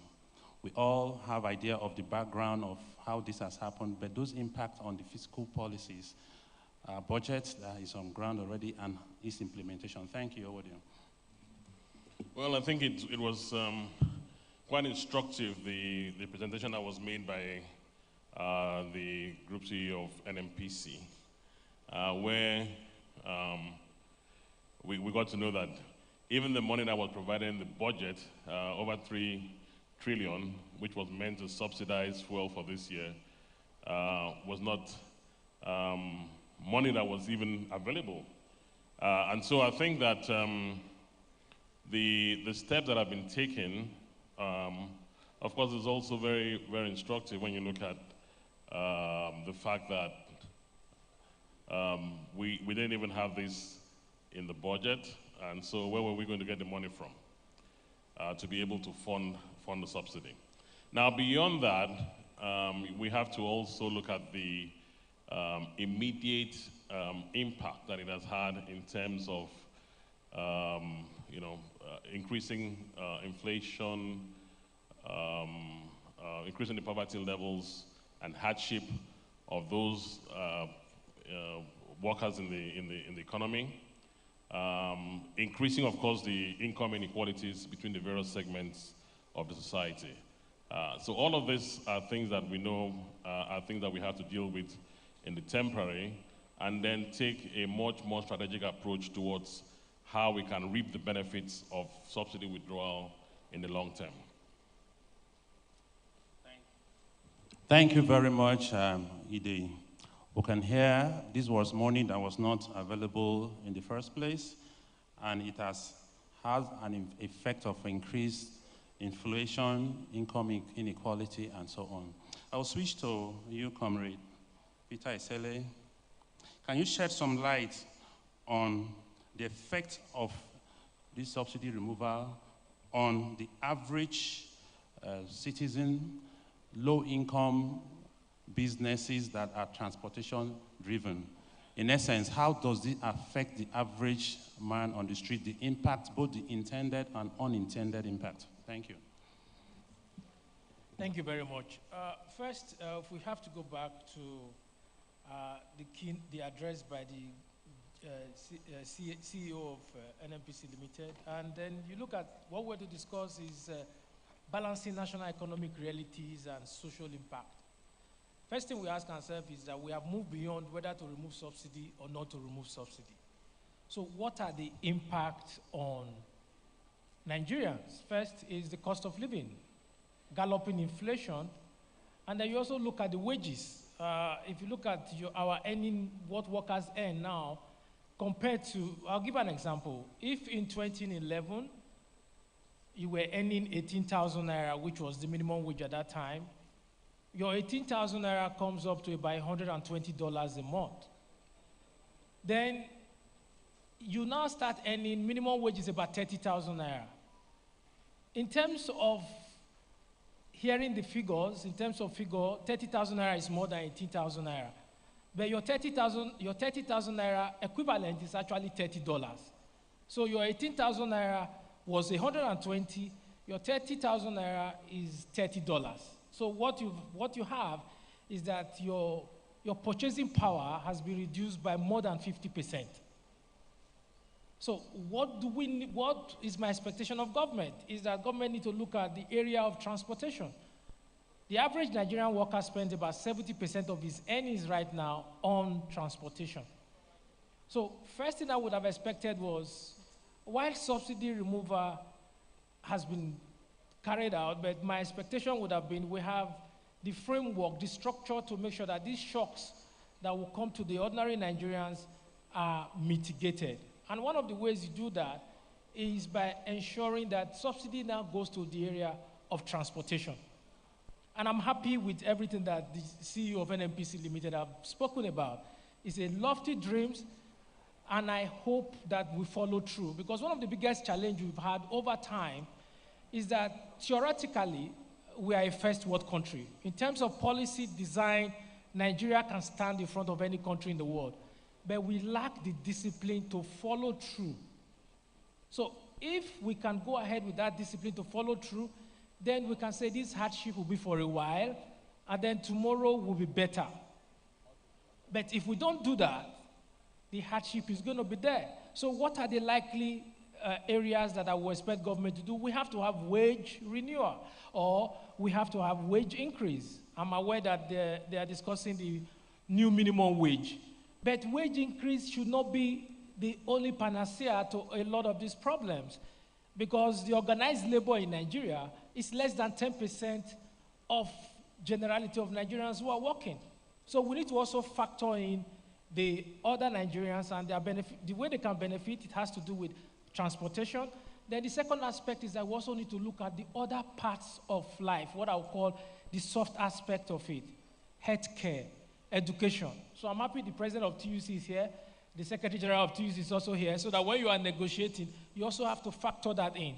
You have to look at the healthcare, you have to look at education, you have to look at other aspects of our life that government can also look at. Subsidy is back. Subsidy is gone, but also subsidy is back.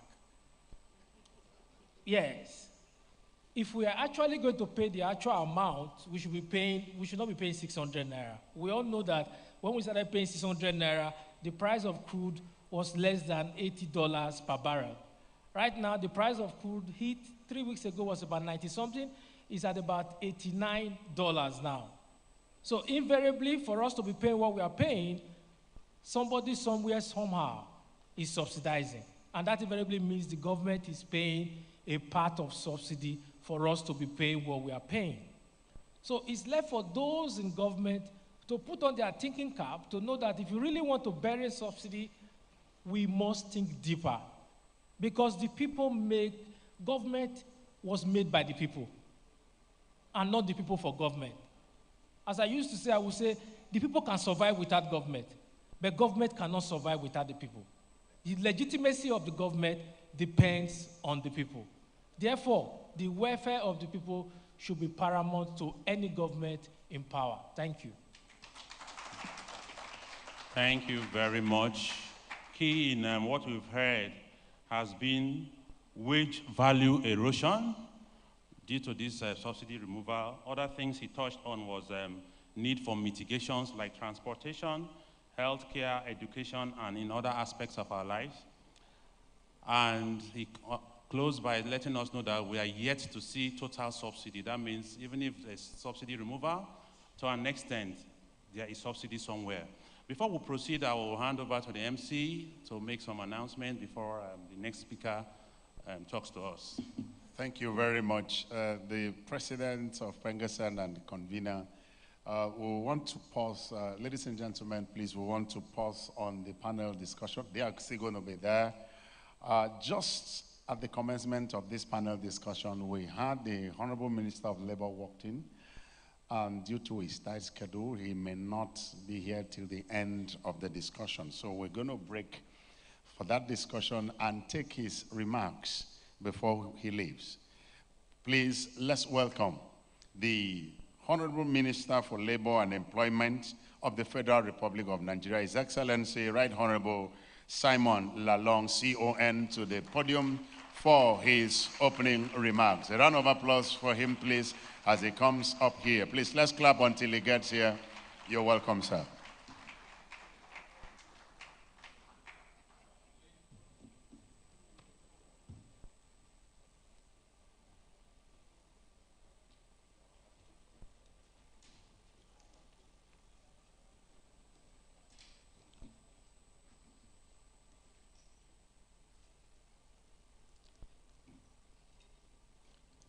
First, let me apologize for coming late.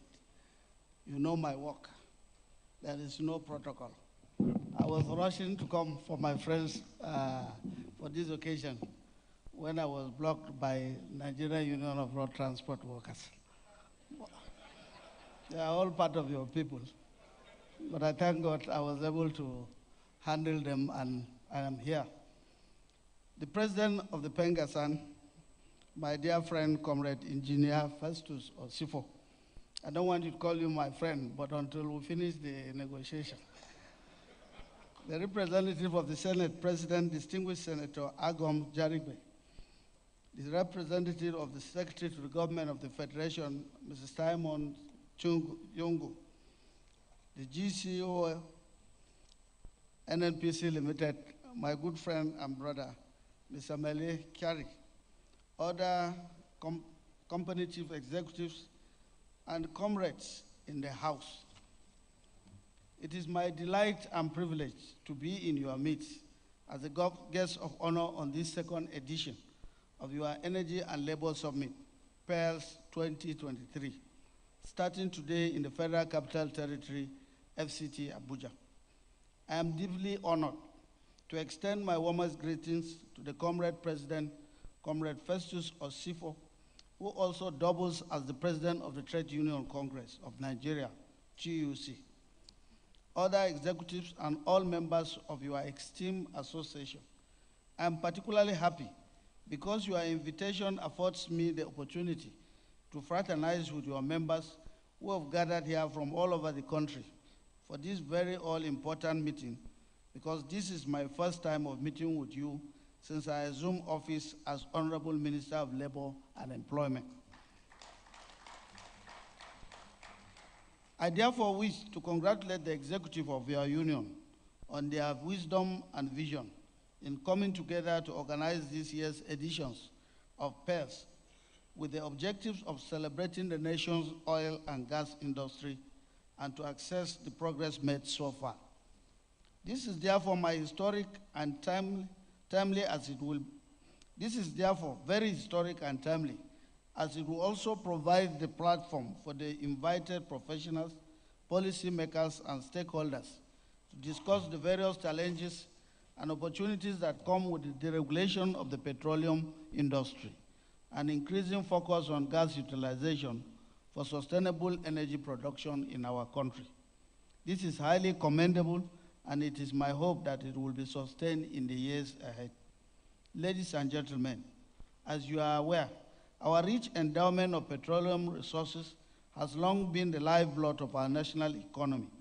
However, As we stand at the crossroads of energy transition and calls for greener sources of energy, it is imperative that we come together to chart a new course in view of the fact that the deregulation of the petroleum industry and promotion of gas utilization are not merely policy changes, but are transformative steps towards a greener, more resilient, eco-friendly, and economically prosperous Nigeria for all. This occasion, therefore, represents a pivotal moment in our nation's journey to the brighter and more sustainable energy future. Fellow comrades, in the spirit of unity and progress that define our great nation, let us use this summit as a platform to exchange ideas, share knowledge, and forge partnerships that will accelerate the development of our energy sector. We must seize this opportunity to deliberate on innovative strategies, technological advancements, eco-friendlier alternatives, additions in our energy value chains, and regulatory frameworks that will ensure sustainable energy production and utilization for generations to come. I am confident that with our collective wisdom and determination, we can unlock the vast potential of our petroleum and the gas resources to power Nigeria's sustainable energy future. Let us therefore work together to create a more prosperous, environmentally conscious Nigeria. The renewed hope agenda of His Excellency President Bola Ahmed Tinubu has a comprehensive plan to revolutionize the oil and gas sector and make it serve the Nigerian people optimally. This explains why the President has created the Ministry for Gas and Petroleum as distinct entities for closer engagement by ministers who are very knowledgeable about the industry. I urge the Pengassan and indeed our stakeholders in the sector to give full support to the government so that the common man will enjoy the benefits of oil and gas, which God has blessed our nation with in abundance. Let me also use this opportunity to assure Nigerian workers and all Nigerians that the Tinubu administration will continue to implement measures that will address challenges arising from the reform of the oil and gas sector, including the removal of subsidy. Apart from the wage award of 35,000 and the procurement of CNG-powered buses, the President has directed that we carry out that we carry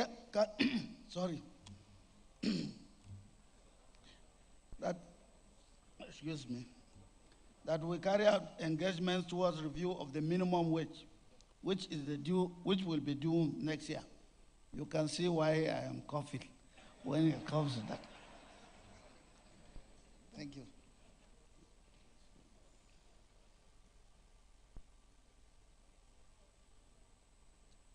Because when I came to that, Comrade Osifo was looking at me, what was that? All these and other measures will guarantee industrial harmony and prosperity to our nation. I congratulate you for this event, and I wish you the very best. God bless Federal Republic of Nigeria.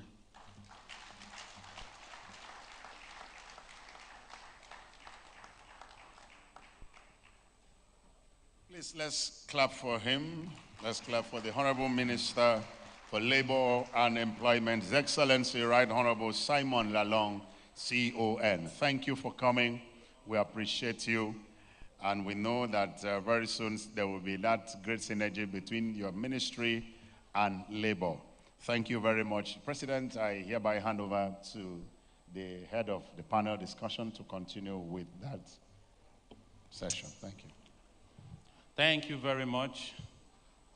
We'll go ahead to talk, give the discussion to the third speaker. He is the National President of the Nigerian Association of Road Transport Owners. The second speaker talked about some of the impacts, and one chief among what he mentioned was transportation. So, Sir Yusuf, I would like to ask, what's the social impact of this subsidy removal on transportation, your financiers, infrastructures available? How does it affect the common man on the street? Thank you. Well, thank you so much.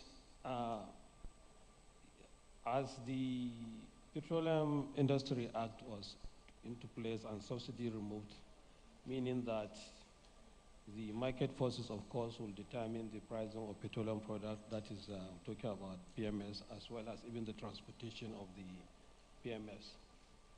So prior to the full deregulation,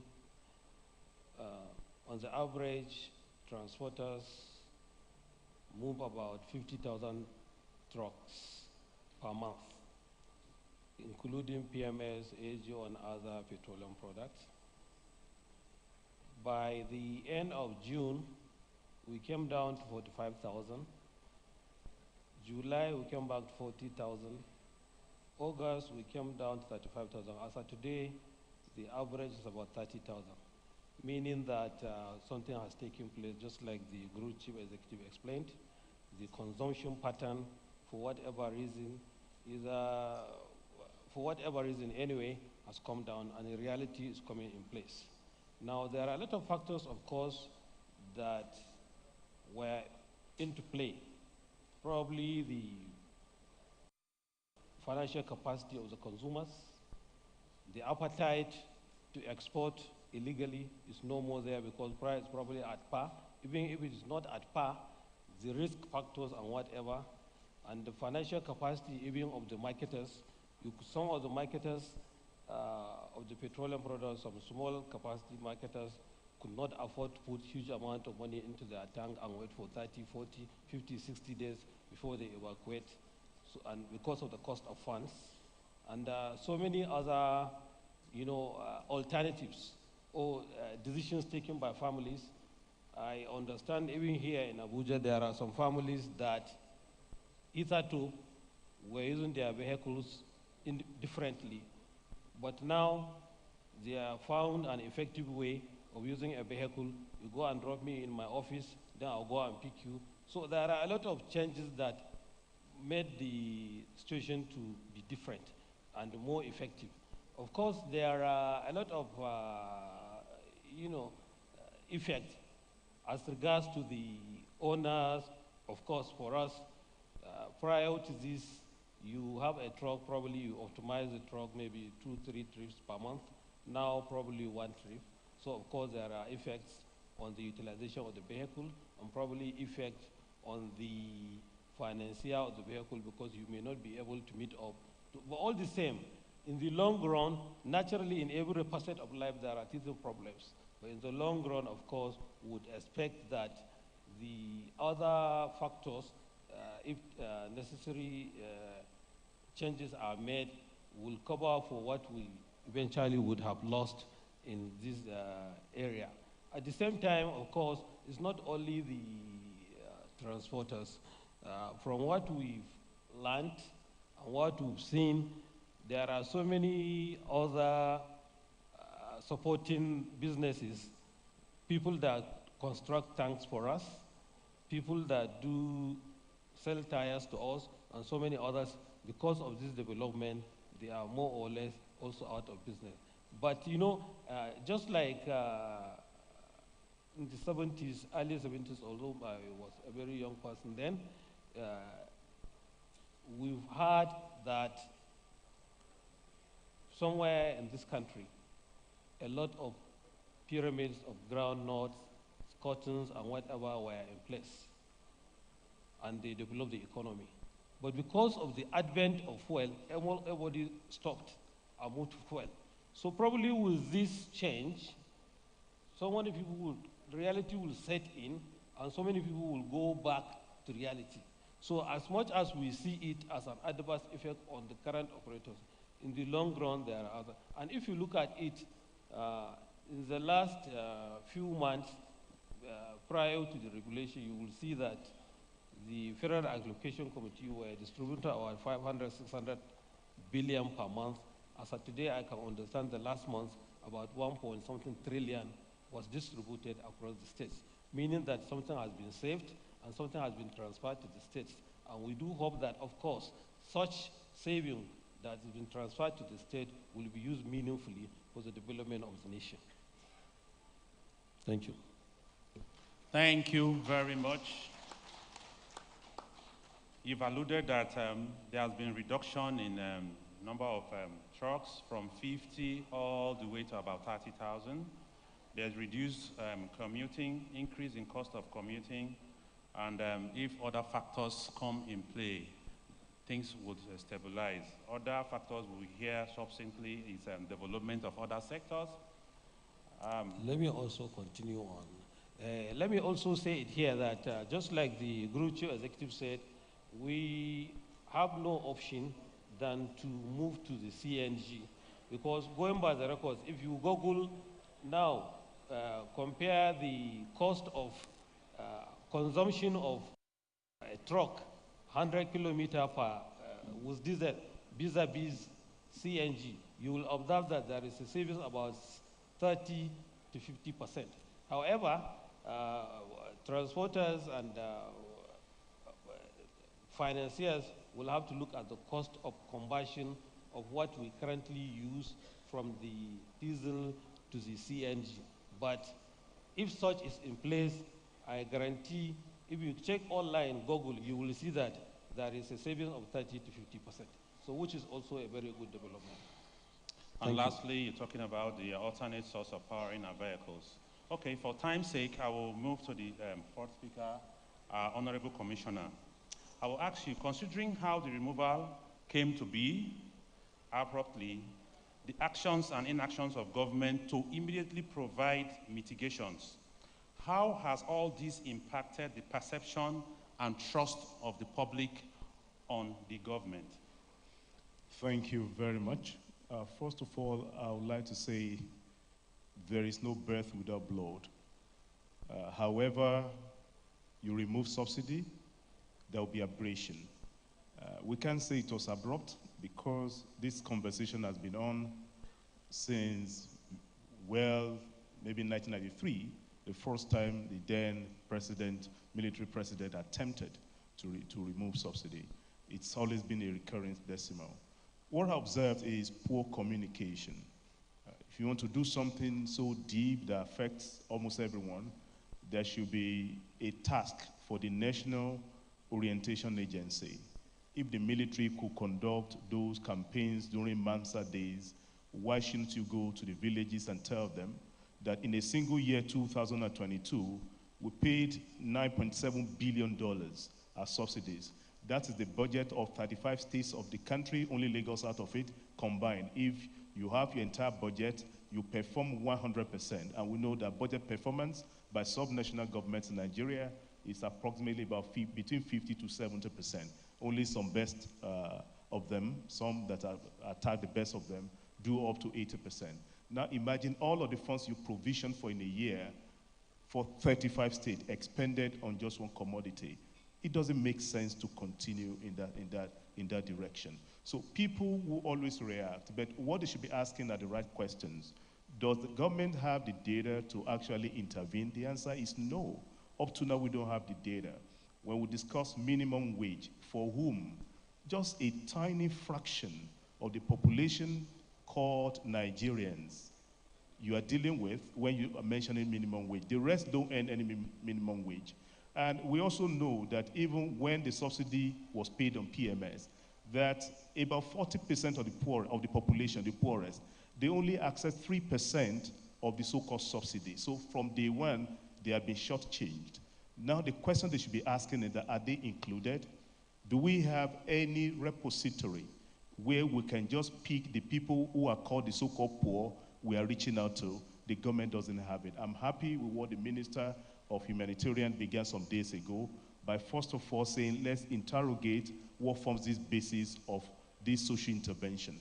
When those things are put together and the best organizations are asked to come and create some unimpeachable database that will have people's fingerprints, you realize that the way they said consumption has plummeted by nearly 30%, you also realize that people, the so-called people who are getting the social intervention, the data is going to change dramatically because the real poor people aren't getting this. When you go to the communities, who are the people partaking? You can't find them. And this is where the labor centers come in. We can be like the center point, the pivot through which government can intervene in a way that will reach the average people, that those people who are partaking can actually be identified. Having said that, transportation has been mentioned. We cannot just speak about it without doing something. That's not rocket science. And we shouldn't go to China to solve our transportation problem. Let's go to Innocent. Give them the billions, like American government has consistently and repeatedly done. Give Innocent billions of naira. Tell them the buses you want to see in the next 1 year. You pay them today, they manufacture for the next 3-4 years. And all these vehicles, they will all be CNG-equipped automobile. By the time you have that, then you now subsidize. Instead of just saying, I'm a state government, I'm giving buses. You know after some years that will not work. Why not tap into organizations, the vehicle owners, like my panelist seated next to me, call them and say, bring 30% of the cost, I'm going to give you the vehicle. And over time you pay. You realize that bus system will become revolutionized in Nigeria.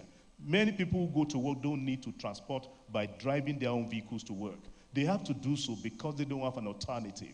If everyone who works for a government, from the local to state to federal government, have vehicles waiting for them, and we have policies that compel private organizations, companies, to also have vehicles to transport their workers, you realize that our pressure on PMS is going to come down significantly. So these are among the things that are worrying the ordinary people who vent by just saying we don't want subsidy, or they don't even know what subsidy is. But if you tell them, if you tell someone that is going to have diabetes if he continues to consume rice, you'll be shocked that the following morning the person will be reluctant to eat rice. If you tell someone as well that you've been sequestering the future of your children on PMS, they will tell you take the subsidy away. Let's eat our frog right now and let's pay the price to make a change.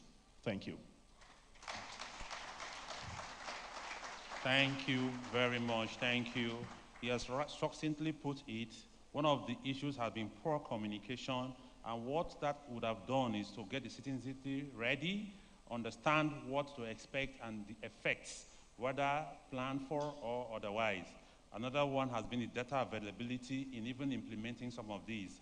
Implementation and accountability of the social intervention. I mean, we need data to do that.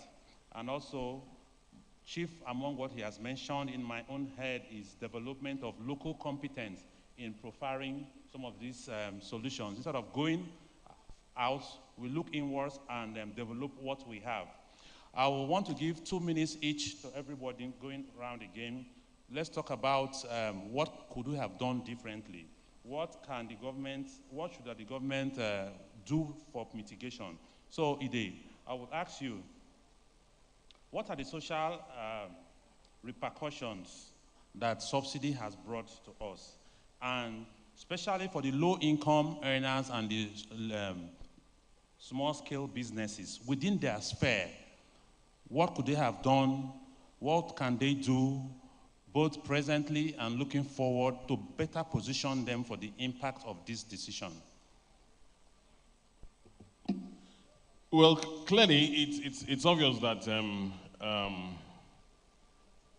subsidy had denied the nation of money that would have been put in other significant areas of investment, you know. And I've heard us talk about, oh, well, maybe we need to have a wage increase and all of that. But it's incumbent for us to take a look at that kind of solution where you're just throwing money at problems. I think the government needs to spend some time looking again back to what Razak just said about data.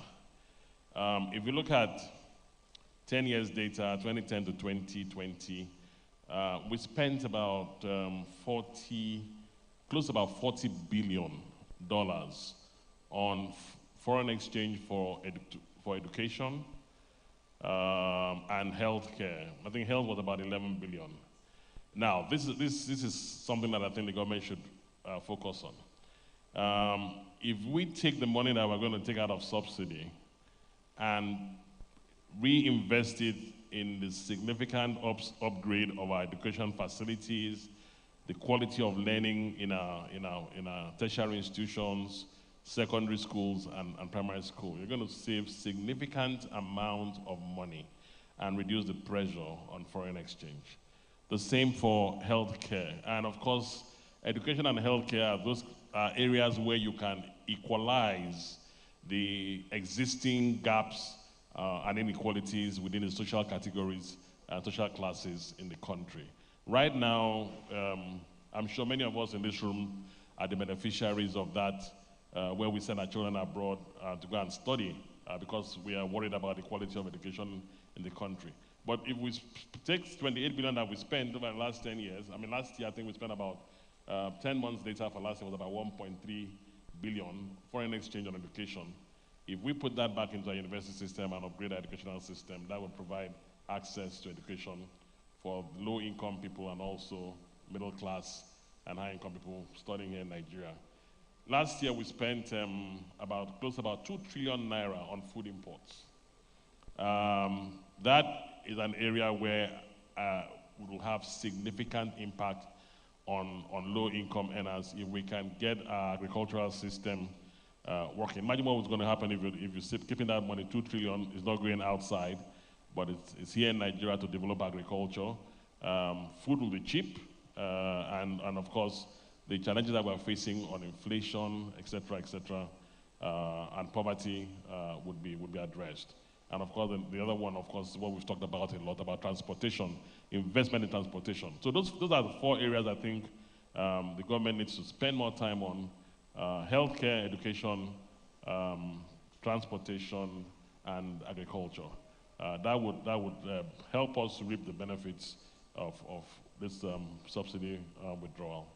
Thank you. Thank you very much. You've summarized the 4 areas where both government and individuals can position themselves to take advantage, develop themselves such that it will have a mitigating effect on them and will better position them for this impact. Now we'll move on to our comrade, Peter Isele. Nigeria has a national energy and energy efficiency policy. With this, we had the National Energy Efficiency Action Plan. And for an average Nigerian, if we know what this is, and Isele, tell us, how does this subsidy removal tie into this action plan? What are the benefits? If not, how can this be tied into it such that it now gives us a good benefit because we have this action plan already before the subsidy removal came to be? Thank you. Thank you very much. The plan is fantastic on the paper, just like I told you earlier. But the first thing we need to do is that we need to identify our area of strength. All our attention is always on crude oil, yes, but Nigeria is more of a gas country. And then we are coming under pressure from the civilized world, from the West, of talking about climate change and what have you. And the GMD just alluded to the fact that 3% of greenhouse is what Africa or Sub-Saharan Africa is contributing. So we put our attention on gas, and then the government should build gas infrastructure, and government can't do it all alone. How do you also encourage private investors? By making the environment conducive for private investors to come in and invest. Because if you don't make the environment conducive, nobody is bringing their money.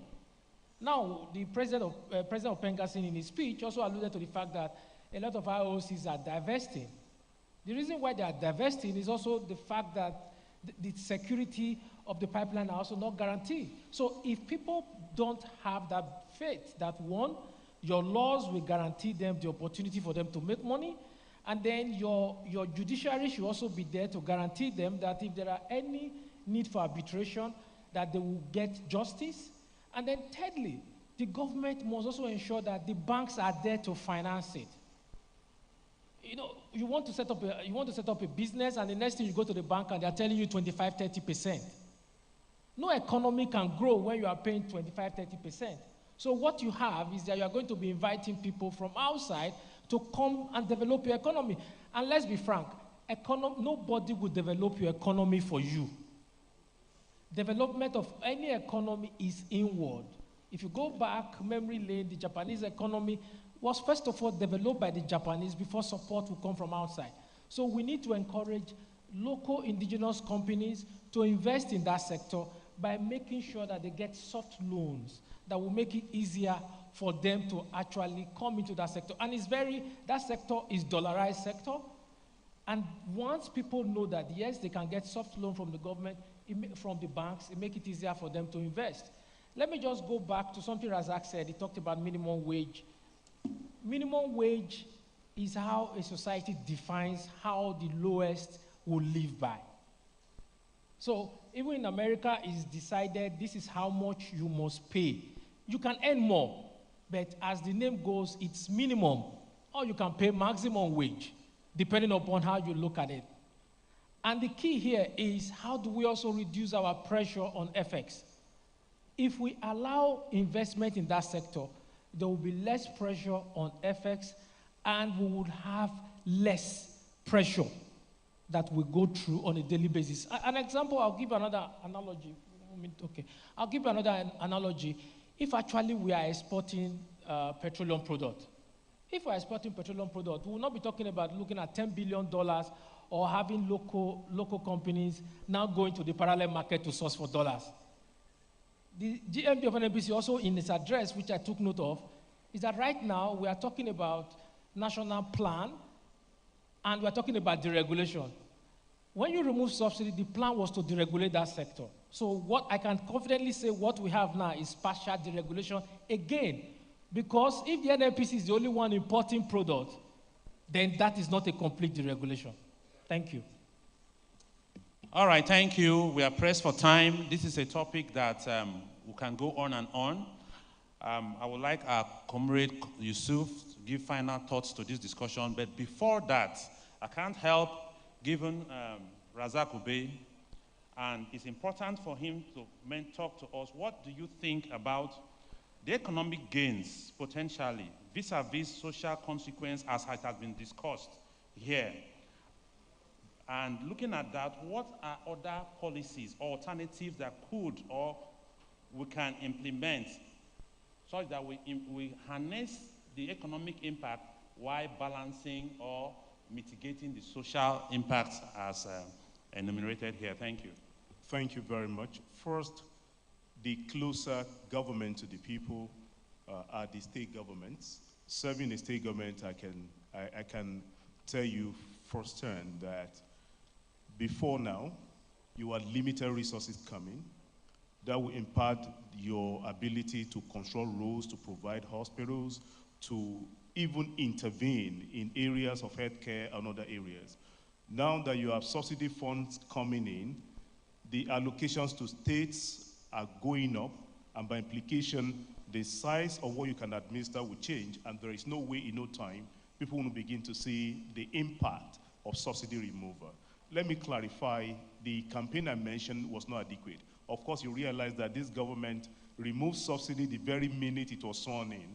So it's not the blame of this government, but we can build on this and let people understand more.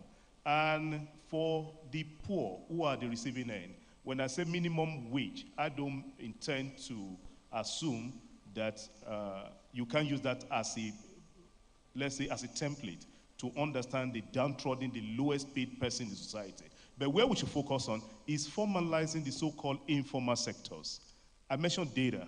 If you say the informal, why is it that it's only in Nigeria you have the overwhelming majority as informal? What changes? The next population census, which has been paused by the government, let it come with key data that in the next 30 to 40 years, will continue to have reference points. People's fingerprints could be taken. Once taken, you know them forever. And the children that are born, we should get their data as they are being born as well. If you don't have this, you have vacuums through which massive corruptions will continue to flourish. But when you get the data, you can directly engage and reach the people you need to do. So flipping the informal, the so-called informal sector to formal sectors will go a long way. And what can we do going forward? First, the people who are impacted should know that we are on a journey. The journey has begun. The country must move forward. We have no alternative to moving in the direction we're headed. And they should also demand from everyone, be it government, be it union, be it all stakeholders, to do what they must do to ensure that the dividends get to the people that should get to. Thank you very much. Thank you very much. For time's sake, Comrade Yusuf, on behalf of this panel, can you give us your final thoughts? What should be the key takeaway for the policymakers, the public, regarding subsidy removal? Thank you, please. Thank you so much. The key takeaway here, on my view, is the fact that as of today, government is saving a lot of money after subsidy, especially on even the transportation of petroleum products.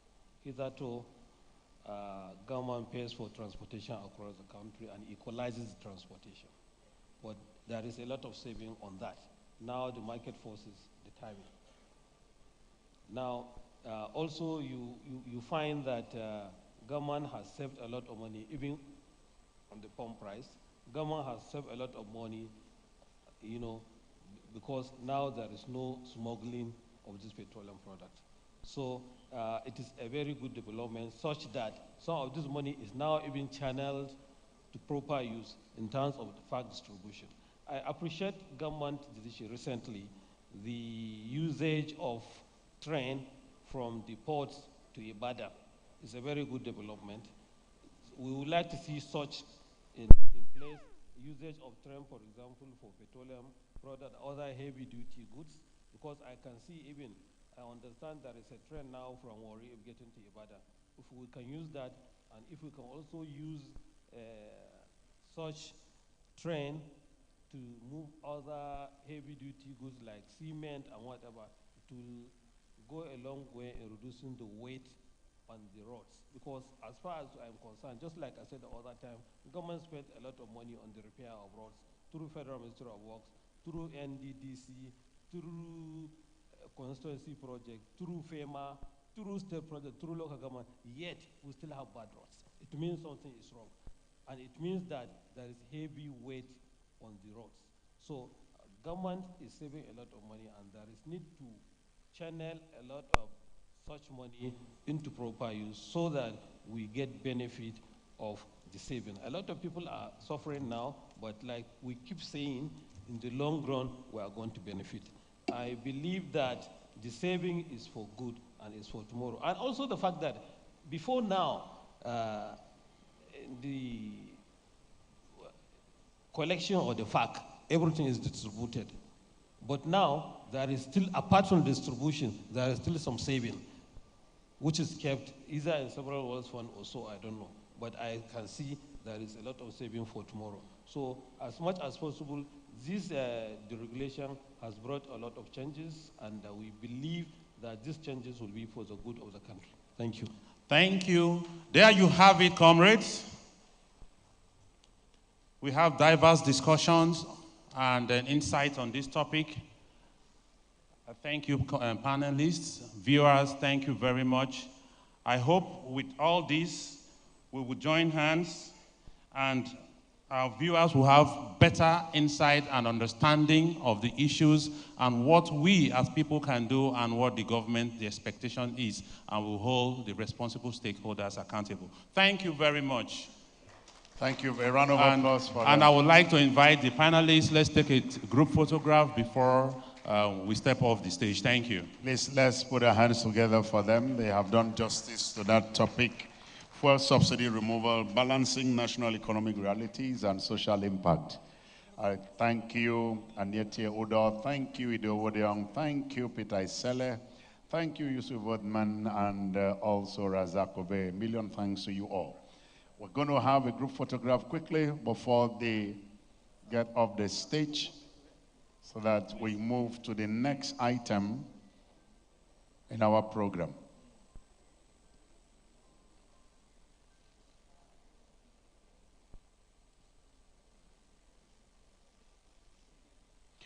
All right, can we put our hands together for them as they go back to their seats?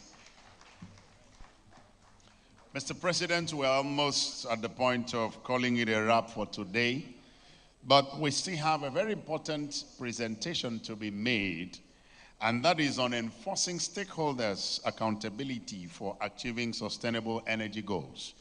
We have carefully put this keynote presentation together, and we have asked one of us, a man who has spoken severally, the managing partner of Tenor Energy Resources Limited, Dr. Timothy Okon to deal on Nigerian gas master plan. Ladies and gentlemen, participants, comrades, please help welcome to the podium Dr. Timothy Okon, Managing Partner, Tenor Energy Resources Limited, to speak on enforcing stakeholders and accountability for achieving sustainable energy goals. A round of applause for him as he comes up, please. Please, let's clap until he gets here.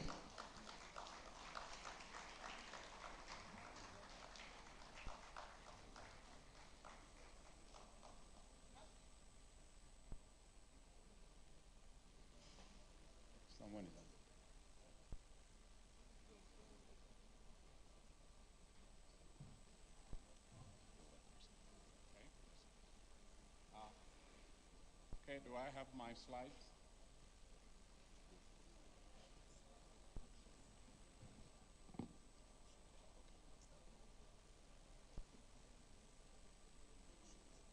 They'll show it. Okay. Well, thank you very much. I want to thank Pengassan for inviting me.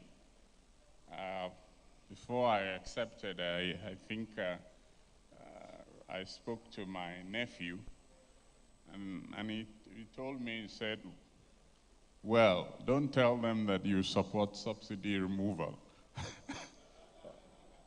or they will lock you up in one room there. And but anyway, I told him that it's too late now because my story is well known. So. But I want to thank you. I was listening to Peter Esele, and he mentioned that the issue now is not whether subsidy should be removed. It has been removed. Then he repeated the typical Nigerian paradox, which is that it's been removed, but it's still there. So I'm going to talk about gas, and fortunately, gas at least does not have subsidy in it. But of course, gas is quite an important hydrocarbon. Why it is important, I'll just say in 2 words. It is a low carbon hydrocarbon. What that simply means is that if you are looking at climate change and removing carbon, all right, your focus should be to substitute higher carbon hydrocarbons with lower ones. So if I have the presentation, I can proceed. Okay, good. All right, could you go back to just the start of the presentation? Can you go to the beginning of the slide, please?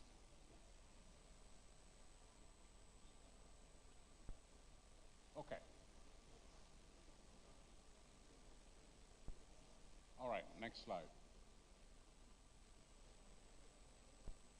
Okay, my contract, I'm told, is something like 35 minutes, and I have 40 slides. So on the average, I have to do a quick job through it. But I'm going to have a conversation, really.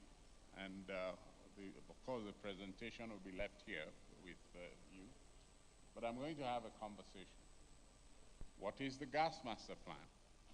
Why was the gas master plan necessary? So if you go to the next slide.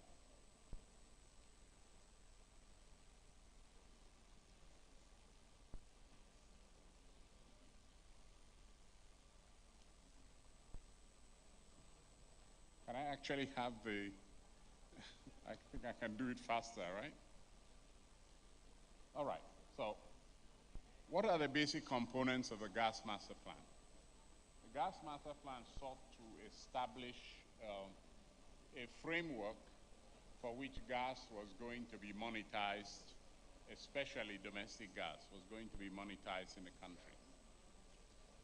Now, there are three basic elements to this framework. The first was a gas infrastructure, a scalable infrastructure system. The second was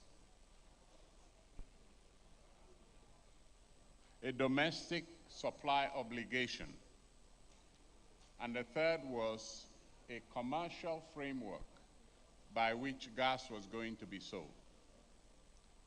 So in 2006, much work was begun on trying to get the gas master plan in place. In 2008, a law or regulations were actually passed in which to give okay. I thought these were all loud enough, so I'll just stay close to the, or maybe, hello.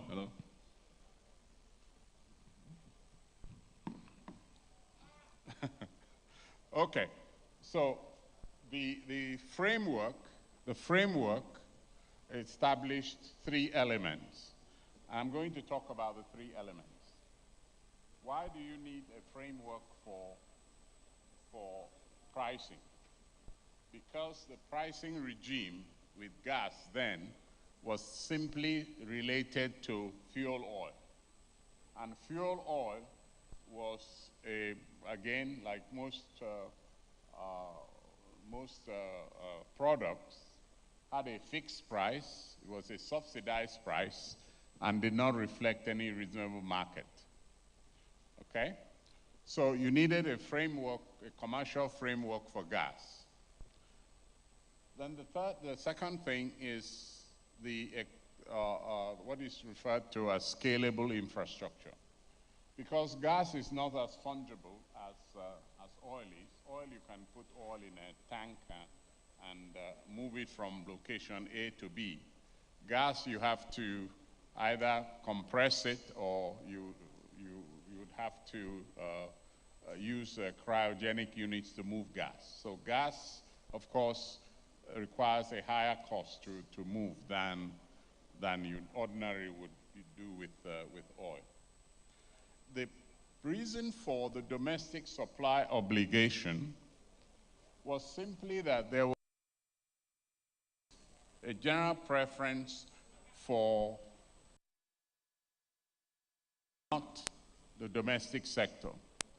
And I recall then that I was transitioning from ExxonMobil to work for NNPC. Then I was being headhunted and all the things that took place, why it was necessary domestic supply obligation, because the most available was not for the domestic market, but those who are prepared for export. I'll give you an example. For example, if you ask many of the majors who had LNG plants, all the associated gas, except those maybe that were gas cap gas or something like that, were dedicated for exports. Those were not available to the domestic market. So the DSOs were established, and those DSOs became a critical component in the gas master plan and also a critical component in domestic gas. Next slide, please. Next slide. Okay, I have a chart here, and I didn't dwell too much on it, but really, it's a chart that talks about gas and the future. I think many people have commented on this. But depending on whatever outcomes we may be talking about, you must assume that the resource itself, okay, the resource is the significant gas. As a matter of fact, much of the gas that has been found is simply in the course of finding oil. So in Nigeria, there are significant opportunities for gas. But how would gas play in the future? This is a chart that talks about the gas demand between 2010 and 2040. Gas is in the ascendancy, even though all other energy sources will still be in play, but gas is the one that is in the ascendancy. Again, it's quite simple because natural gas is methane. It has only one carbon atom. So if you are going to deal with reducing carbon, it is better to handle gas than your PMS and things like that have 7 carbon atoms, 8 and so on and so forth, and diesel more even. So that's the reason. Next slide.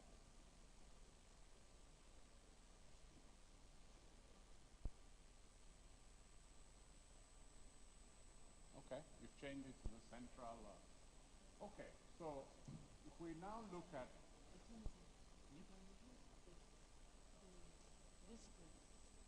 This screen. Oh, I should use this screen. Yeah, it's better than No, okay.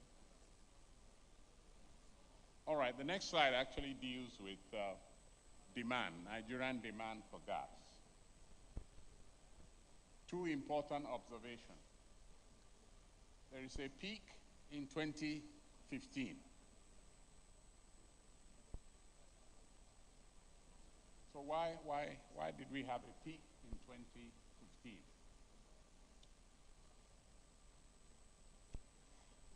Well, the reasons for that are in the chart. I explained that in 2015, the brass project, which was to take a significant volume of gas, okay, did not materialize. So in terms of demand, okay, that project that did not materialize, which is brass LNG, basically went off the radar, and we are still trying to get back to it. But I knew that the money that was meant for that project ended up in subsidy. Strategically, and you can imagine that after Russia invaded Ukraine, how everybody was scrambling for gas. That is a historic disaster for Nigeria, because we simply missed a historic opportunity to have built a new LNG project. Similarly, we're struggling with train 7, and also, in general, all the 7 critical projects that were intended for taking gas to the AKK pipeline. None of them have actually been done. So the demand for gas has essentially gone down. So we have work to do, and it is that work that I'm going to be talking about. Next slide. Okay. It's interesting to note that if you look at reserves, for example, we have not grown even the reserve at a pace that we could have grown it if you look at between 2010 and 2020. Okay? And this, we would explain later, is related to exploration activities or activities drilling wildcat wells, etc. And of course, the underpinning of this has to do more with how we have funded our projects and how we funded strategic opportunities. Next slide. Okay, so we look at the sort of dramatic growth in production. The other slide dealt with what I call demand. But if you look at it from a production standpoint, we are still going up and up. Next slide.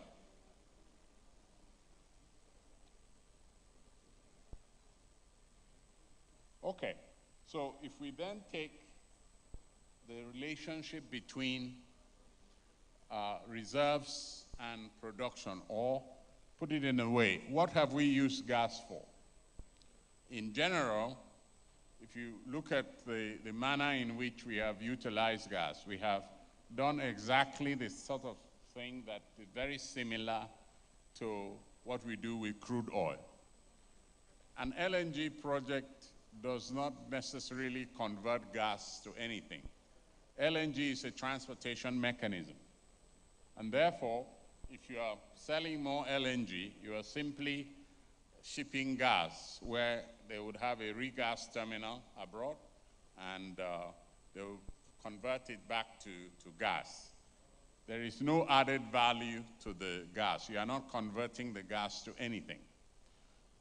And so, apart from the initial attempts at the fertilizer plants that we had, the aluminum smelter, and a few of these projects that were actually done during military rule, Nigeria has not actually sought to monetize its gas in terms of what we do with gas, just as the refineries, what we do with gas in the domestic market. Okay, next slide.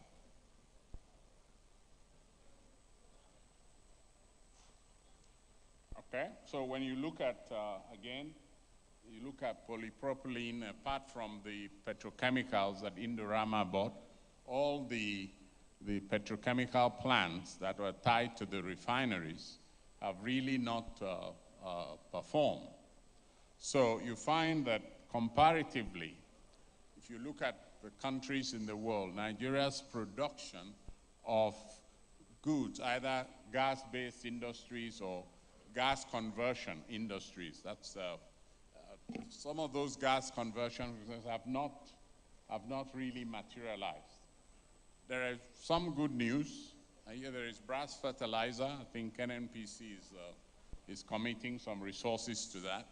But it is actually important that it's a wake-up call to put more resources in building and gas conversion projects. In other words, those are the projects that are going to make critical differences for this country in terms of employment. And I think this should be good news to Pengassan, because who will be the beneficiaries of more industrialization, etc., and manufacturing? It will to be people who will be unionized or not unionized, but employment opportunities would be created. So next slide.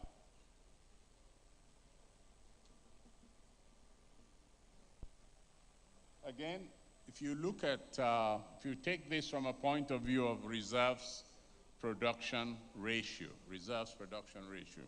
globally, the reserves production ratio for major countries in the world is about 48.8. Nigeria's reserve production ratio, it's about 64. Comparatively, if you look at other African countries, actually, it's Tanzania, I think it's like 900 years. Mozambique, maybe around 600 or something. But Nigeria has not done bad, in terms of this. But it emphasizes the fact that the resources we have and the efficiency in which we are monetizing it.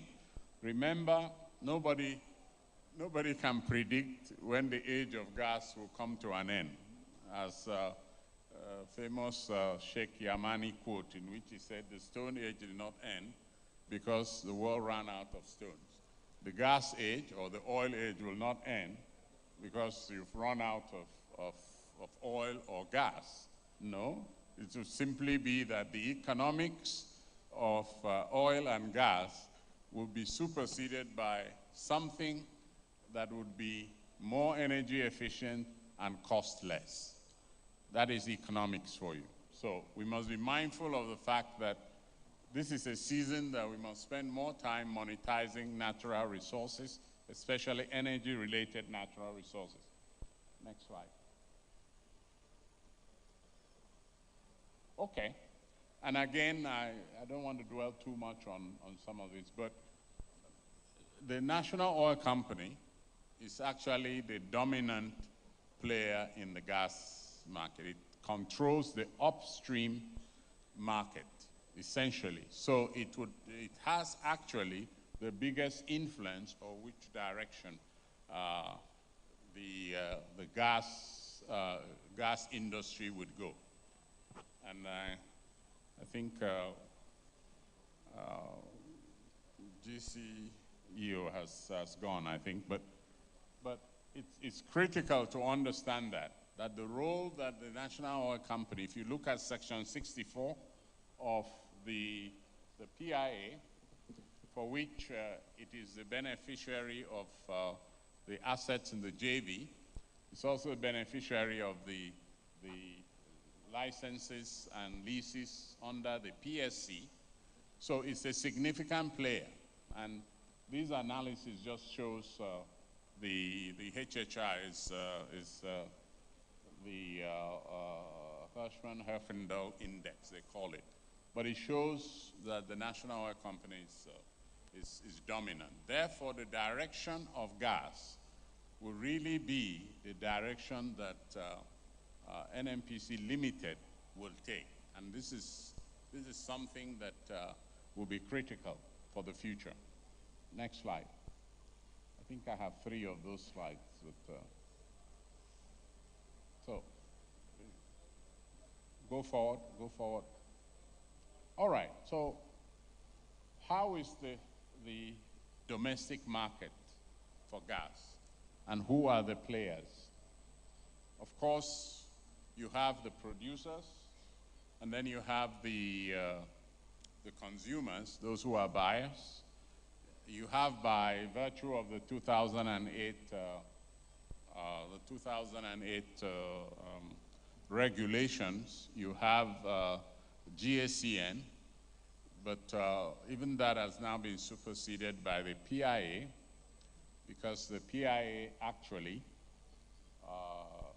gives the authority right to create another aggregator. And recently, just I believe last week, a new aggregator was given a license. So there is no monopoly of aggregation and aggregator.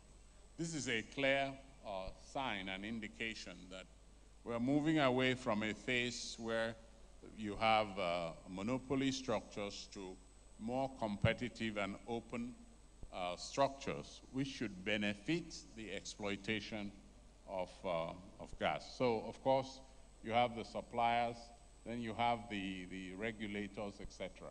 Next slide. Okay, so what is the relationship between the producers and the buyers? This dominance, and I'm coming to further slides, because the dominance of the producers actually hinders the development of gas, because you can basically, and since the IOCs basically are the operators, they determine what projects they may wish to do or not do. And so there is a preference for export projects. The buyers, sadly, because of the structure of GSCN at one time, the buyers are really get the short end here. And one of the disadvantages, or one of the things that have caused the initial planned domestic gas opportunities is quite simply that aggregation has never taken place. It's been plagued by the fact that you have a situation where the power sector and power default affects the confidence producers have as to producing gas and getting paid for gas. Secondly, it has an impact in the context of what is the right price for gas, because the 2008 regulations left gas to the minister to determine. And the references to how this was to be calculated were never utilized because we went back to these fixed pricing schemes, whereas we had developed a commercial framework for actually doing this. Next slide.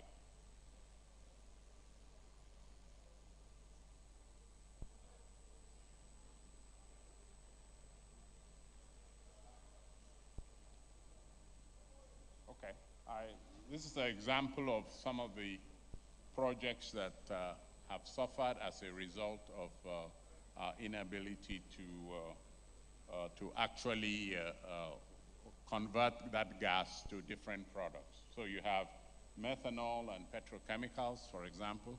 It is surprising that I think Indorama is just building the first methanol plant. As a young planner in ExxonMobil, I remember I worked on, I believe it was 1993 on my way to Indonesia. I actually did some economics on a methanol plant, a methanol project. That project didn't see the light of day. But if it had, maybe ExxonMobil would have been focused on gas monetization. It's because subsequent to that, Exxon took over Mobil and didn't see any benefit of actually doing methanol. But those, the methanol plants and those gas conversion projects essentially provide a lot of value addition. Methanol, for example, is an industrial solvent. It's an industrial solvent, and most of what you do in the chemicals industry require this industrial solvent as base for you to use to mix different chemicals or hydrocarbon-based chemicals. Next slide.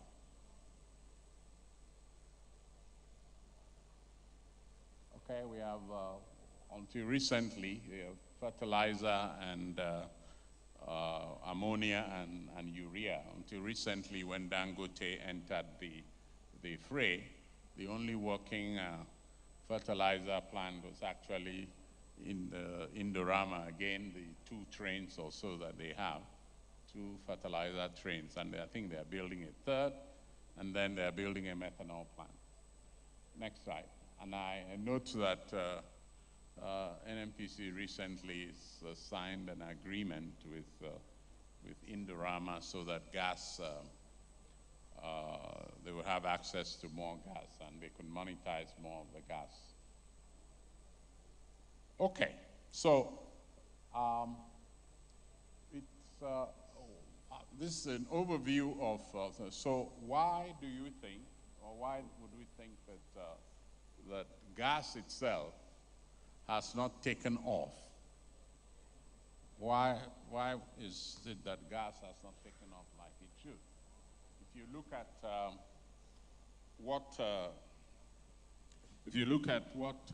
is prevalent, for example, if we look at what is prevalent, why should gas not be, what is hampering the development of gas? Okay, so next slide. I believe there are about 7 factors, so we'll go through them quickly. Infrastructure deficiency, debt and financial issues, okay? Policy, okay? Gas pricing, lack of domestic utilization of the product itself, pipeline vandalism, and access to gas. So let's run through this. Next slide. Okay. Well, if you look at infrastructure deficiency, clearly, I show infrastructure here, but all of this infrastructure is related, the the GTS system. The 6 systems are entirely devoted to export. So it is the national oil company that actually builds pipelines inland. Everywhere the IOCs are focused on, that's their preference. So these are export pipelines, more or less, or you might call it like it's Nigeria's wet gas network. Okay, so that's clearly the case. If you now go to inland, next slide, please.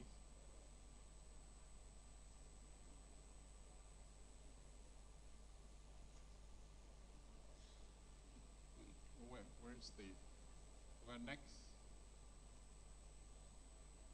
Okay, there are a series of these lines, but most of them are meant for either power plant, and I think Mr. Carey made mention of the OBOB3, which is a critical pipeline that is supposed to take gas from the east to the west.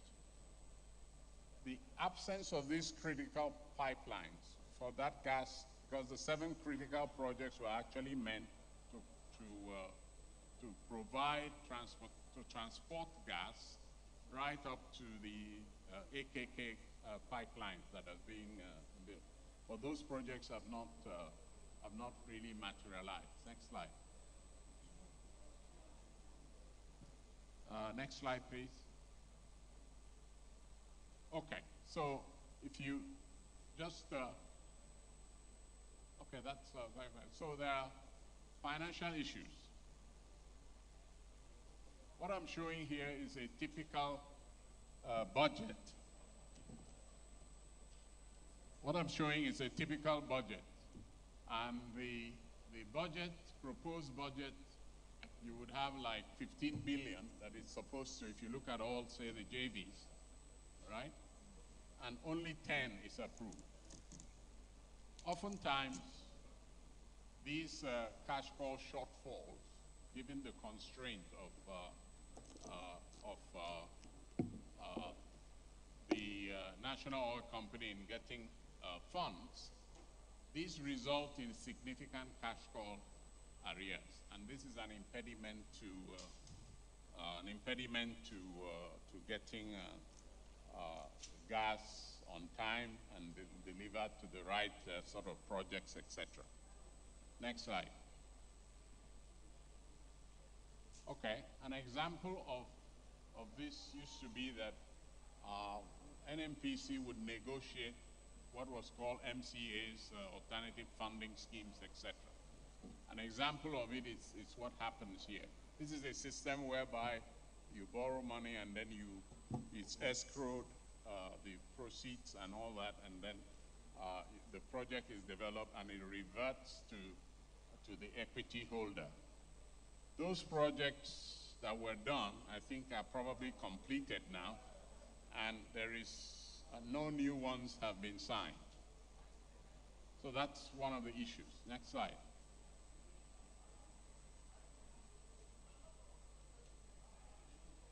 Okay, then of course,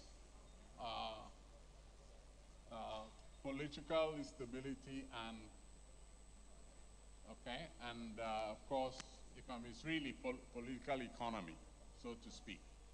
These all have to do with priorities that are placed on projects. So a project has this priority, and a new government comes and it has a different priority, etc. And with the oil and gas industry, you really want to, if you are starting, you have for example, I know NAPIMS would have a 25-year plan. Then you have a 5-year plan.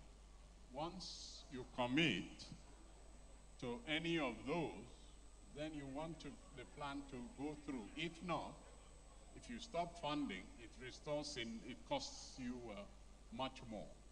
Next slide. Then, of course, what are the other issues? The issue is gas pricing. And since I am often at the very forefront of this particular issue, because all the formulae was actually developed by me, so you can say I'm guilty as charged, but no. You see, there are four basic pricing mechanisms that is used for gas anywhere in the world. It's either gas on gas, that is, you have enough infrastructure and there is enough liquidity in the system so that gas can be priced on the basis of gas. Either that, or you price gas, especially in developing economies, you price gas based on an oil price escalation. Oil is priced internationally, it's a commodity. Gas is priced regionally. So the second mechanism is to price gas based on oil price escalation. That's what NLNG has on some of its contracts, okay? And it's priced based on Brent, okay? And then that Brent, a portion of it is then put aside, or a percentage of it put aside as the price, the upstream transfer price, the price for the upstream. The third technique is to price it based on another energy source. So you can price it on fuel oil. It's common in Eastern Europe where they do not have, or you can price it according to any other available, prevalent, or if it's coal that is commonly traded and sold, all you use is the energy equivalents to price gas. The fourth mechanism it has to do with gas being regulated, that is priced based on either a fixed pricing scheme. For example, when the early gas projects were done, 50 cents was the price for gas, and then this is common in places like Saudi Arabia and etc. But the key thing is there is often demand. Oh, we want willing buyer, willing seller pricing. The problem with willing buyer, willing seller pricing, if you don't have infrastructure, if you don't have a transparent mechanism for which prices will be marked to, then you leave yourself exposed. It takes about 10 years, if you look at what I've just shown here, the different steps you have to go through. So in the regulation for prices, the authority, the regulations, we built in a mechanism to allow for a process by which prices can be deregulated. There are two ways to look at this. So next slide.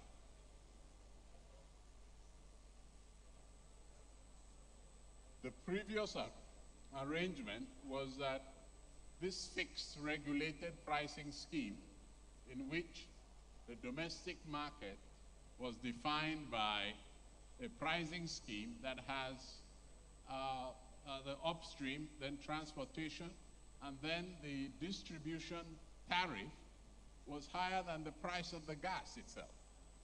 In other words, upstream with all its investments, etc., and distribution and marketing with very little investment was actually putting a lot of pressure on the price of gas on an upward basis. Now,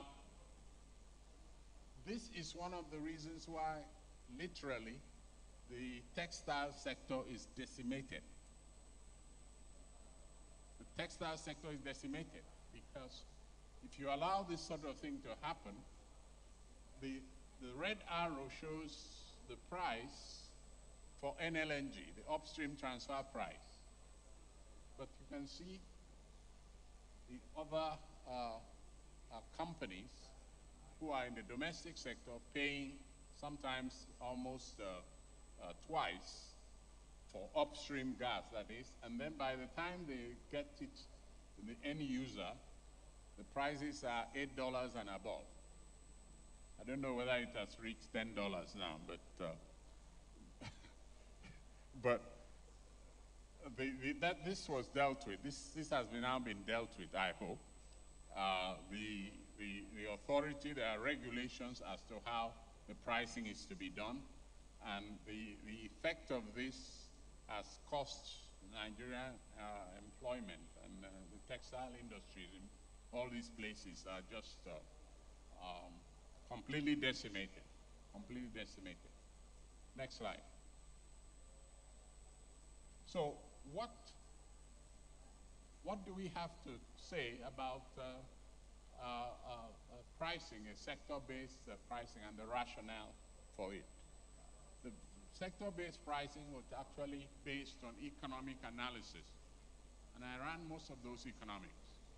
So you can actually demonstrate what a sector can actually economically operate, okay, with a particular gas price. And those costs of supply, etc., were computed. And then that's why we ended up with a sector-based pricing. The sector-based pricing is important so that you don't have a sector like textile just disappear. There are sectors that are able to tolerate certain gas prices and sectors that are not able to tolerate it. What the system that was developed actually operates on is that the supplier is neutral to whichever sector it supplies.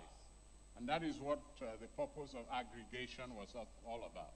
So you receive an aggregate price. You develop an aggregate price. And that aggregate price, it doesn't matter to you because the aggregator aggregates the revenue and you get everybody gets a single gas price. Next slide.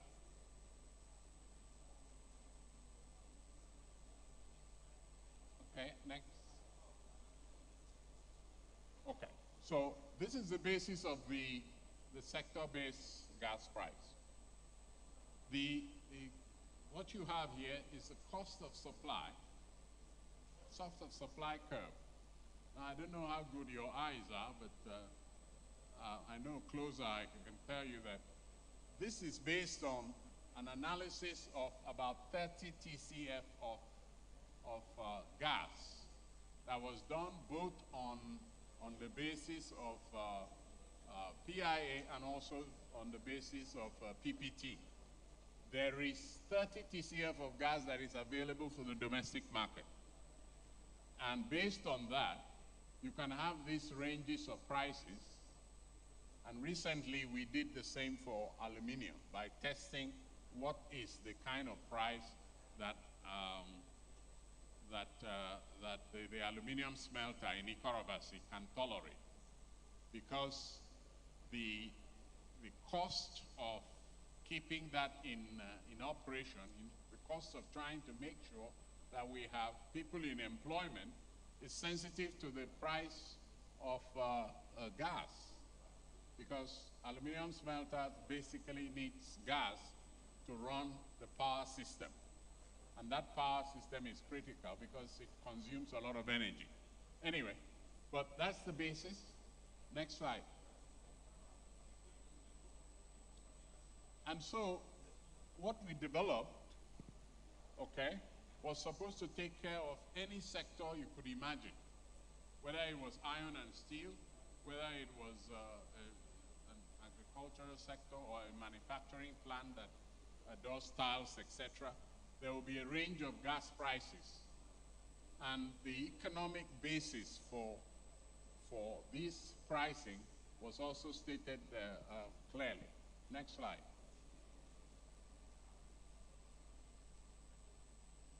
Okay, so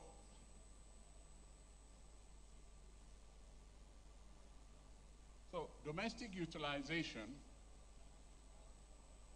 was supposed to now take off because there are sector-based prices and about 1.2 BCF of gas a day was supposed to be meant for the domestic market. Unfortunately, that is not what really happened. So next slide. And this is the issue. The issue was basically that there existed these franchise areas, and like I said, a typical example of this, whether it was in Ikorodu and then Ikeja and district. So you ended up with an end product price of around $7, which is probably $7.62. And this is what really affected quite a lot of industries.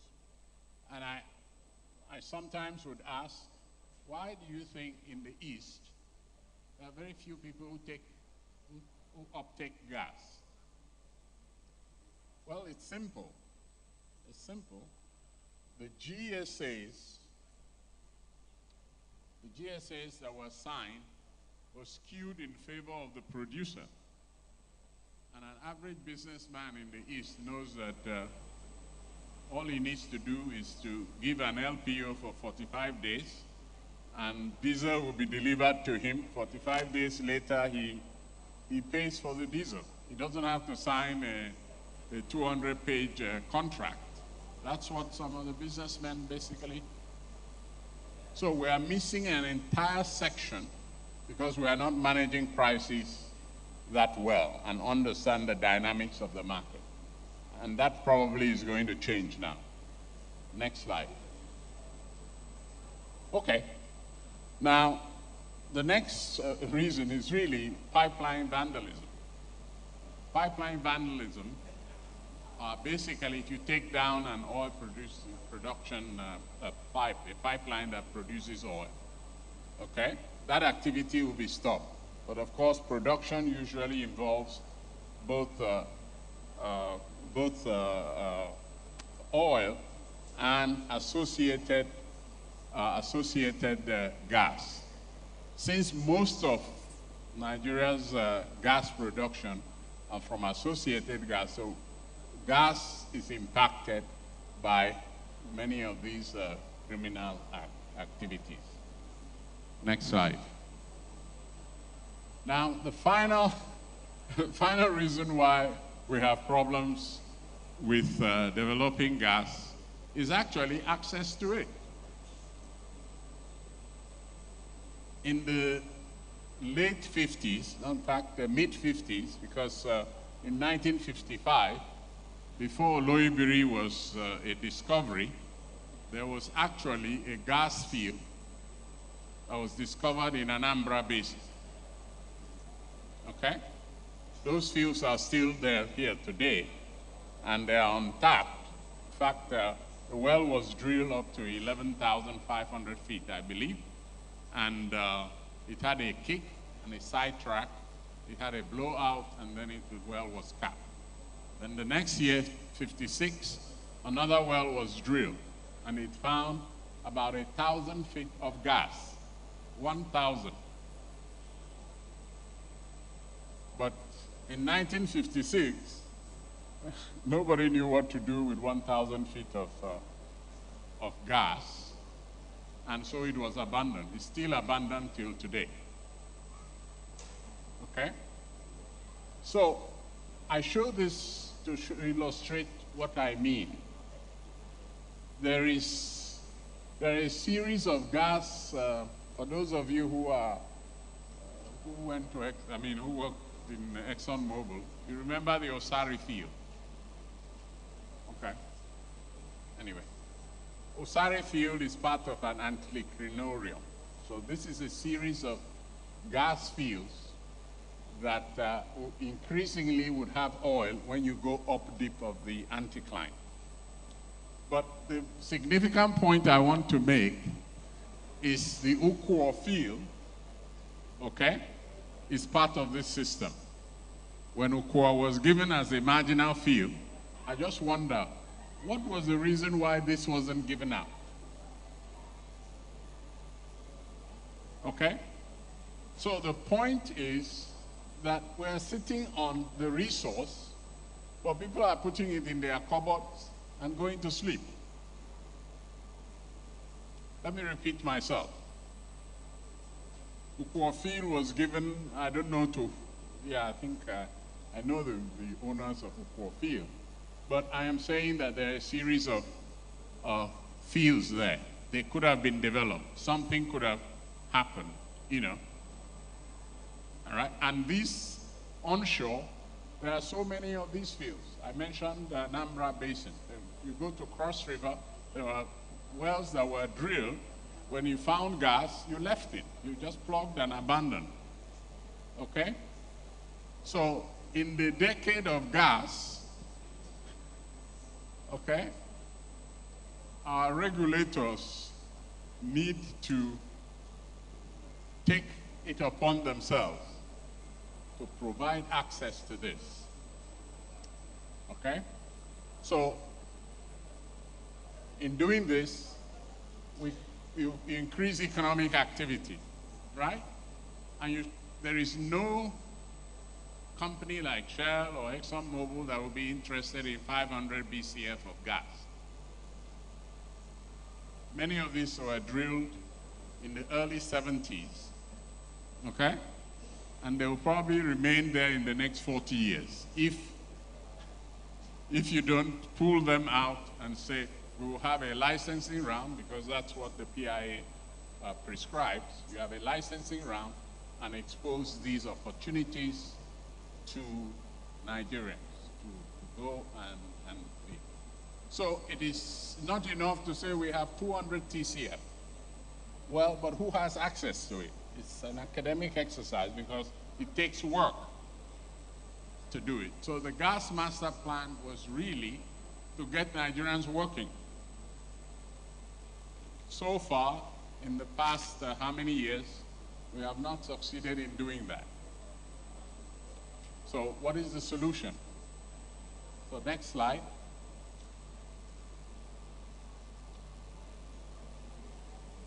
Well, I think the first and foremost, the PIA, we actually did put many provisions in order to improve accessibility. Okay? The principal one is essentially section,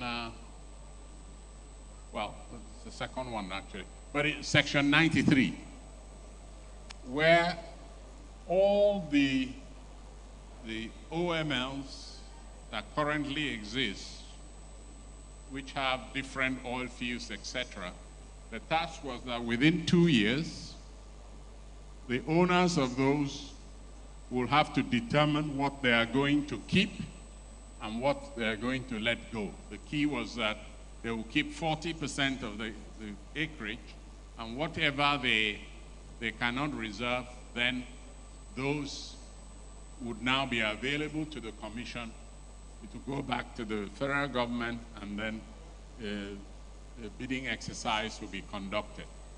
That is section 93 of the PIA. In section 110, sub 2, there are provisions there that if you can find somebody to buy your gas at $10, go right ahead. Because you often hear companies say, well, willing buyer, willing seller. The problem is that the textile industry is comatose.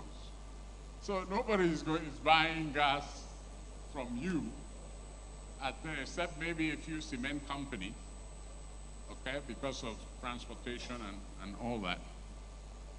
But most of them, even the cement companies, use coal to heat the kiln. So you have to have a competitive price. So there is a provision under the PIA to allow for you to negotiate. If you can negotiate and you find a customer who is willing to pay you $20 per KCF, good luck. So this removes the myth of what people will say, well, you're restricting us, you're constraining us from selling, and no, gas. That has been, it's a non-issue now, or supposedly. The only thing is that I note that those who want these higher prices have federal government securitization, which means somebody is guaranteeing that they will pay for electricity, etc. So that is the trap. If it were all commercial and it didn't have a government providing what again? A subsidy. Nobody will, there's no way that, so we need a realistic assessment of what the market is. So willing buy is not someone who is sitting down with a gun at his head. He says, sign this. Okay, so that's one way of saying that commercially derived contracts that do not have the guarantee of the state is what is needed. When Indorama buys gas, it doesn't go to the federal government and say, oh, guarantee me if, okay? Because that wouldn't be, okay? So the other thing to note is quite frankly that the regulator needs to, as a matter of urgency, and I think they're doing so because we've had discussions, as a matter of urgency, release these opportunities for people. And like I said, the role of the National Oil Company is significant because it holds the largest, it's the largest owner of leases, whether producing or unproducing, in Nigeria. So what the National Oil Company does will determine how gas would feature prominently in the future.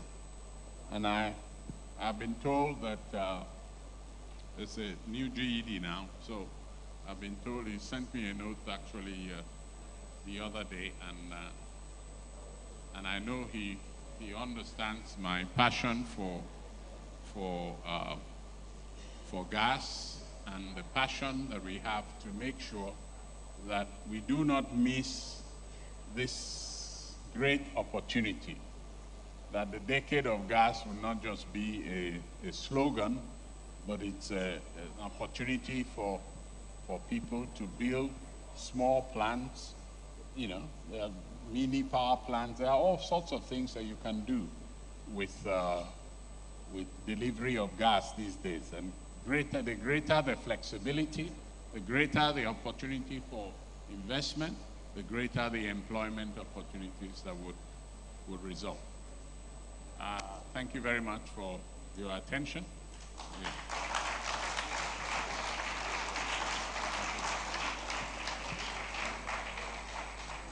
Please, can we put our hands together for Dr. Timothy Okon, who is a managing partner at Tenor Energy Resources Limited. A round of applause for him.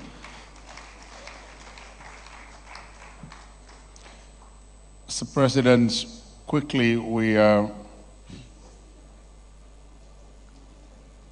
moving into, we have 2 items left before we take lunch and call it a wrap for today. We're going to take goodwill messages, 2 minutes each, please. First, from the TUC family. I'm calling on the first Deputy President of TUC, Dr. Okon, to come up and give his goodwill message. A round of applause for him, please, as he comes up. 2 minutes, please.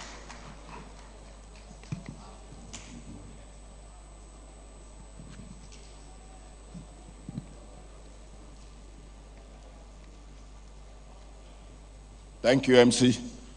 Your Excellencies, distinguished guests, ladies and gentlemen, comrades, solidarity.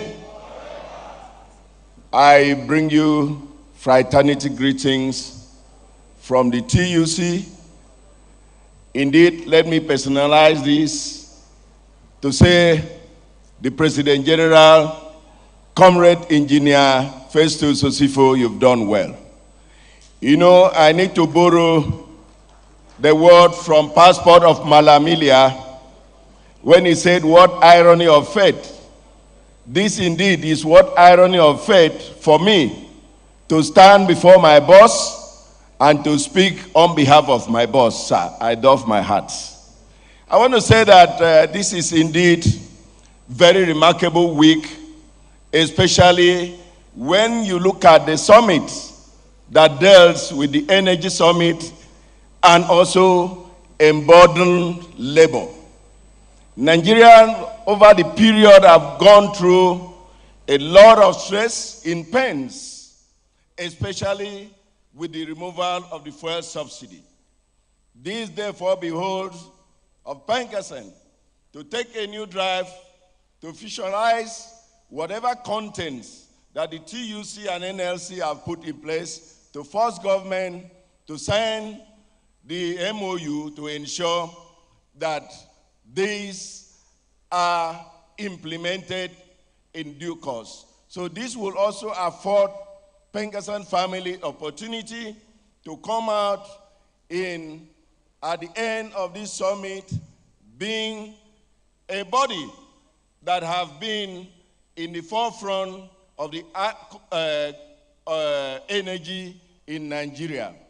I therefore, on behalf of the TUC, commend the leadership of Pengassan and the entire members for taking this initiative and for driving it at this point in time to put Nigerian in the right pedestal to ensure that whatever policy that comes out of this resolution that have affected Nigeria negatively will find a place in the scheme of things to better the lot of Nigerian populace. Thank you very much for this humble opportunity, and I do hope that at the end of it, all of us will rejoice and then be happy because you are going to come out with a communique that will drive and focus Nigerian and put Nigerian in a better place. Thank you, and God bless you all. Please, can we give him a round of applause more? Thank you very much. That's from the TUC family. Mr. President, we have Mr. Idu Inyang, who is the manager HR Sterling Oil Services. Is here representing Sterling Oil Services Management. A round of applause for him. You are welcome, sir. Please, wherever you are seated, can you just signify so that we can recognize you properly? Thank you very much. We're going to take another goodwill message from the FOPTOP family. Please, the representative of the president or anyone from the FOPTOP family, please, can you come up here and give your goodwill message? A round of applause for them, please, as they come. FOPTOP, please. Can we celebrate as he walks up here, please?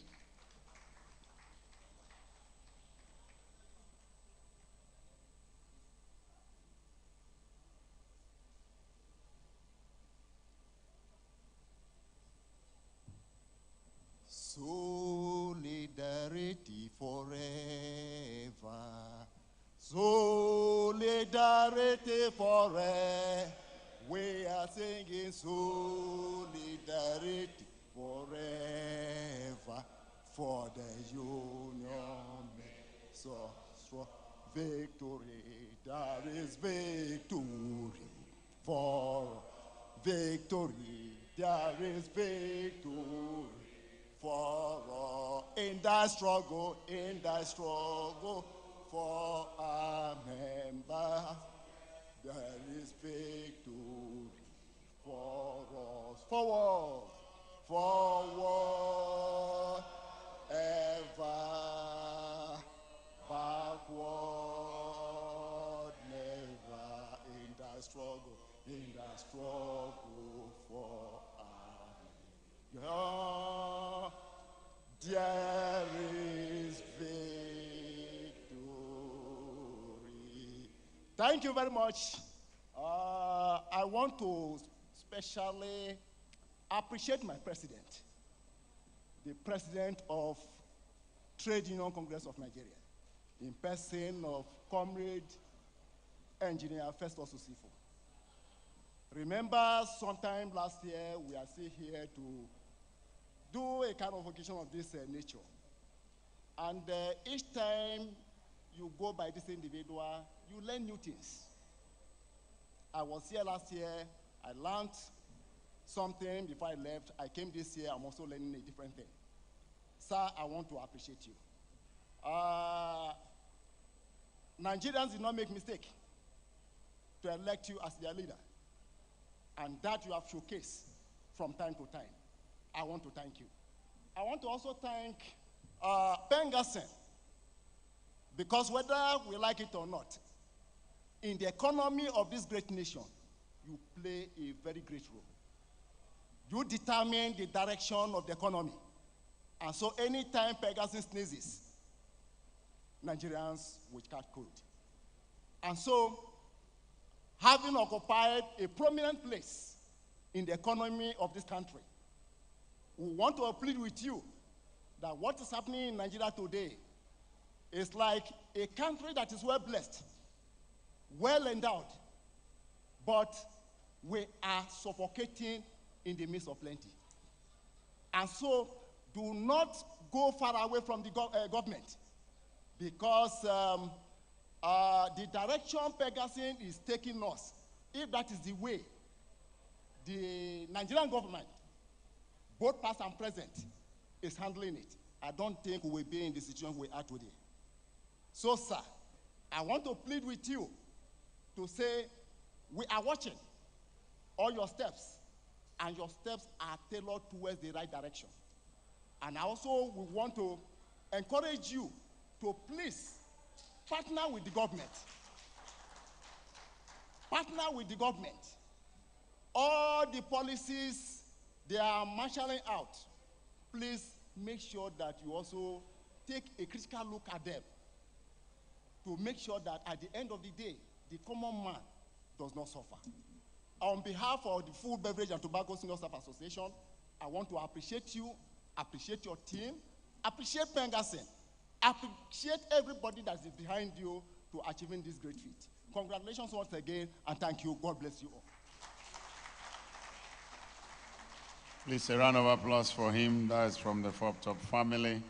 We appreciate you. President, the last but not the least on the lineup of goodwill messages will be from one of the past presidents that will speak on behalf of the past presidents of Pengassan. Let's welcome the chief himself. A round of applause for him. Eze Wamaka that is coming here. Please clap for him. He has led this union before and is still strong and vibrant. Thank you. I want to observe all the established protocol in this hall. Therefore, I sincerely recognize all the people who are here.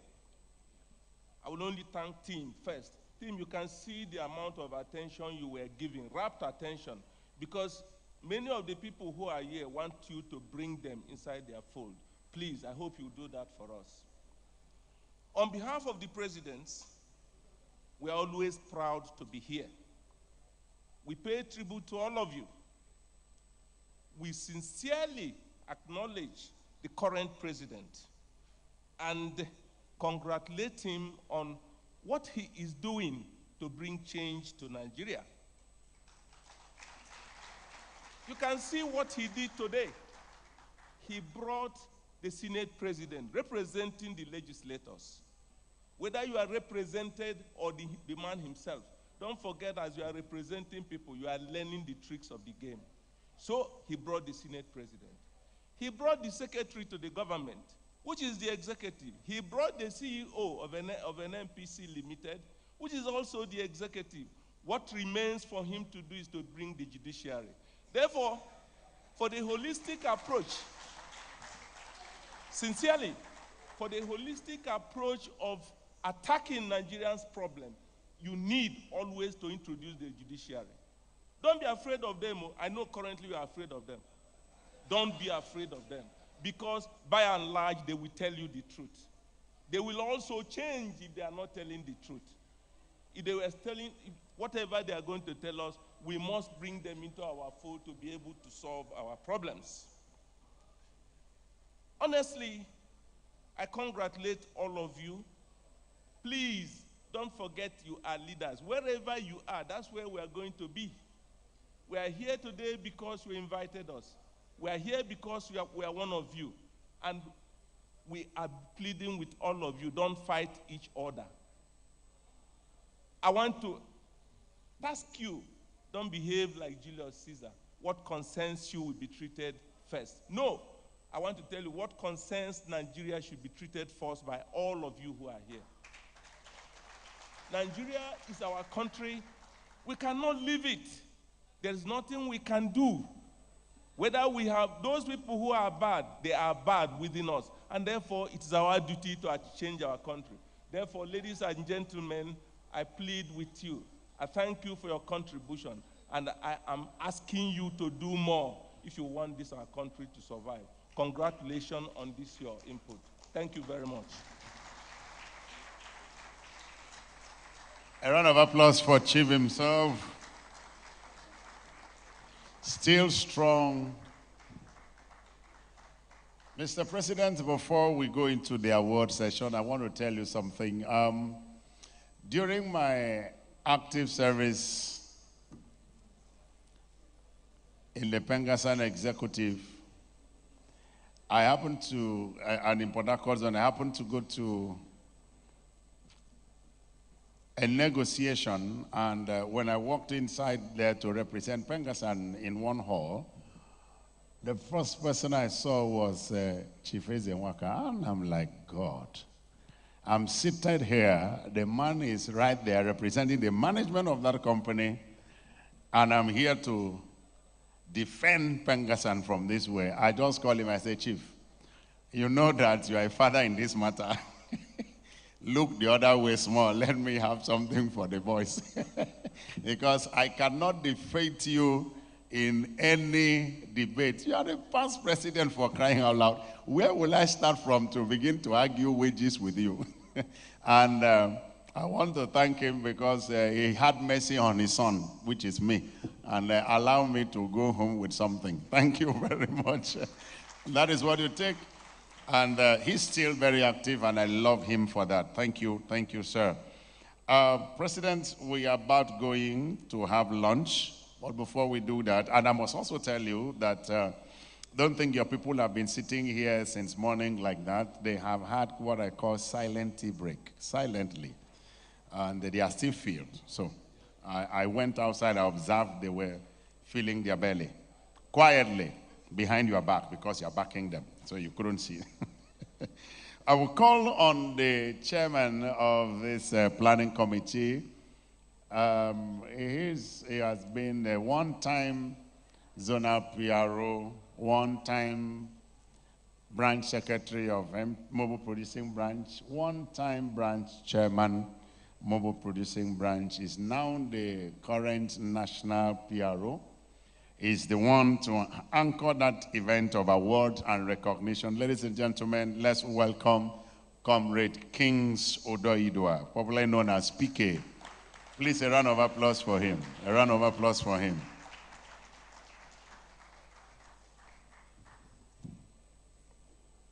Mr. President, members of the Central Working Committee of Pengassan, may I respectfully stand on all other existing protocol. Every year, we have opportunity to celebrate and recognize those who've contributed to making Pengassan what it is today. We came the backdrop of people who have fought, helped others have a voice in their workplaces, and support every other structure of work to make Pengassan what it is. And today, the leadership of Comrade Festus Osifo considered that it is necessary to recognize such contributions to labor, to work, and today we are starting the series of award ceremony that will be happening. We'll have one today, we'll have one tomorrow, and then the grand finale on the last day of this great summit. And today is my pleasure to announce some of those. I mean, everybody contributes. For time, we will just do a few and leave the room for more people to exercise their wit and capacity to outdo others in doing good, just like our God-sent president. The first set of award the award to those behind the scene people who make things happen. They work, they are not seen, but they do so much driving the secretariat and administration of our great association. So the first set of award is to the secretariat staff, 2 nominees, 2 winners. And to present this award today, it is my pleasure to welcome the Honorable Commissioner of Energy, Mineral Resources, Government of Ondo State, Comrade Razak Ayodele Obe.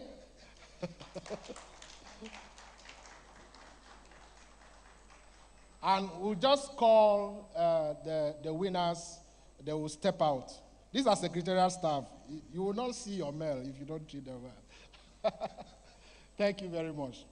The first of my list today, from the Abuja Liaison office, one of our very super comrades, Comrade Tankat Dakwo. Please, let's have him step. When you come, please follow this way, and then.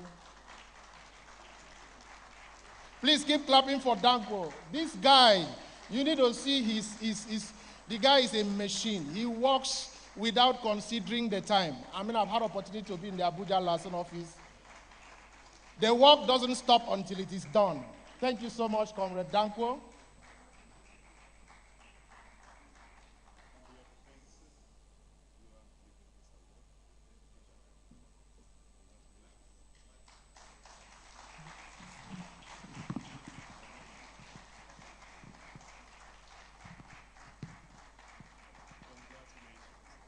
Congratulations.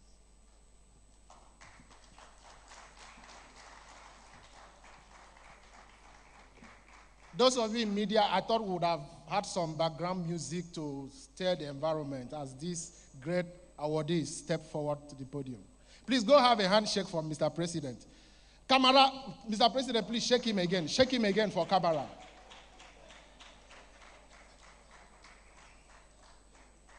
Dakwo, frame that picture and keep it. Thank you.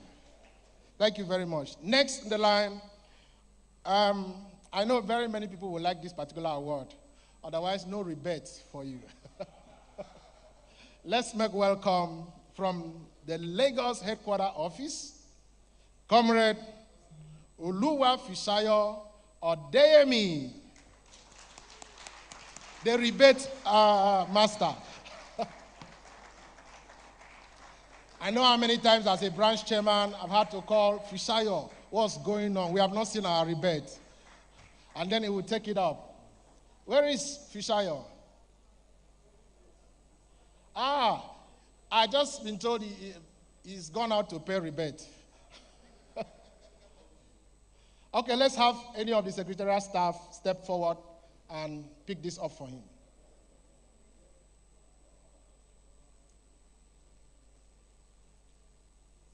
Okay, here comes. I mean, 2 of them. The 2 of you can come. Come. You already came. Give them a big hand. Next year is your turn.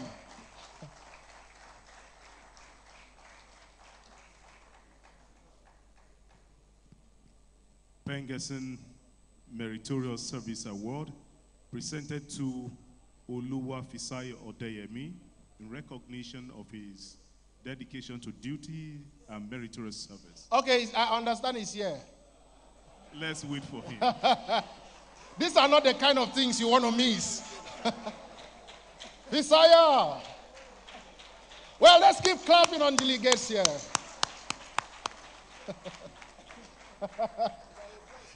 You know, the Bible says his place another shall take, but not for Fisayo. Meritorious award to you from Pengassan in recognition of your dedication to duties and meritorious service to the association. I present on behalf of Pengassan.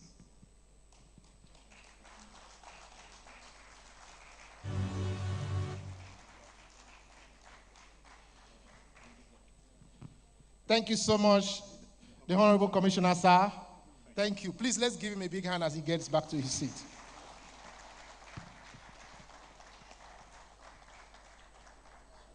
Fishayo, please pose for the praise.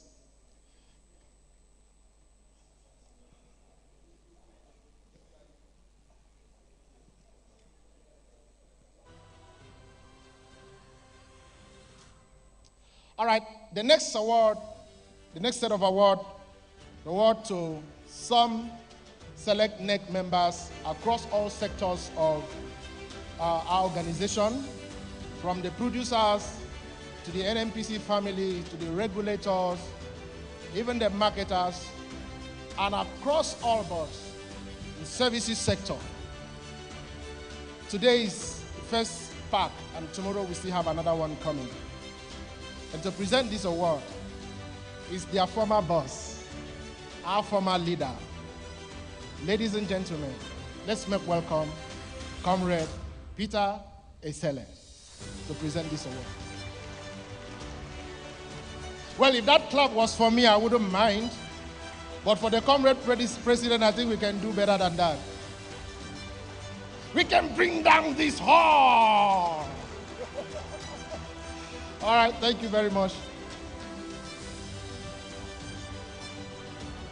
All right, the first recipient from Anton Producing Branch, the man born in the year 1775, Comrade Abang Ebelo.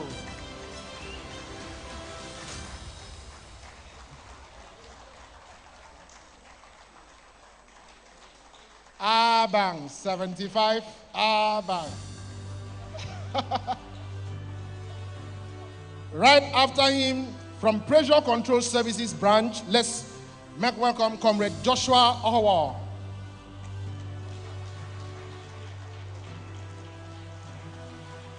I mean, these guys contributed to lifting many, just like many of us, many of you seated there have done.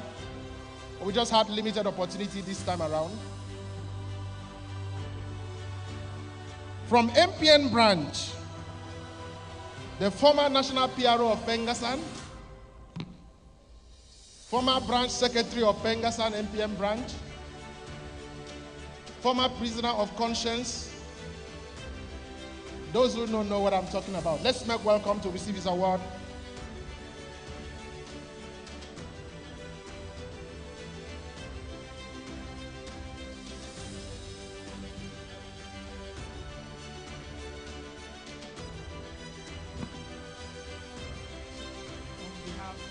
Outstanding NEC Member Award. For those who are not members of Pengassan, when they say NEC member, it means he has been a very wonderful National Executive Council member. On behalf of Pengassan, I present this award to Comrade Joshua Owa in recognition of your outstanding contributions to Pengassan activities presented on this day of Pengassan Energy and Labor Summit 2020. Congratulations. Thank you very much. And to follow that, the NEC is one of the most powerful lobbyist group in Pengassan. Sometimes I dare to say powerful than the CWC. And, you know, they have worked together to get us where we are. Next on the line is Comrade Anietie Udo, MPN branch chairman right now, to receive his award.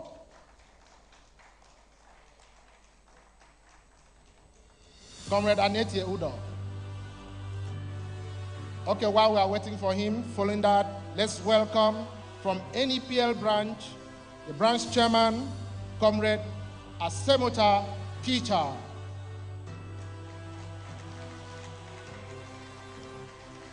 Can the sound be louder than that?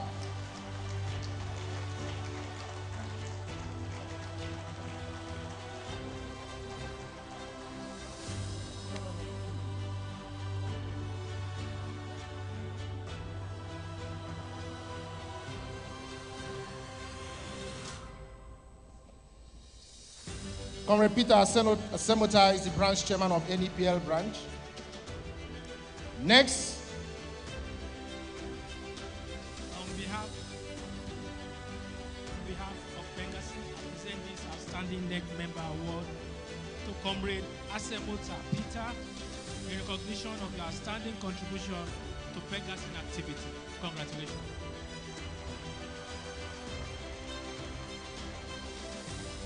Thank you very much. Next, let's make welcome from the NLNG branch to receive his award now, Comrade Joseph Amali. I mean, as they come out, you see, undoubtedly, these are deserving awards. And there is not one of them that, have not done something extraordinary.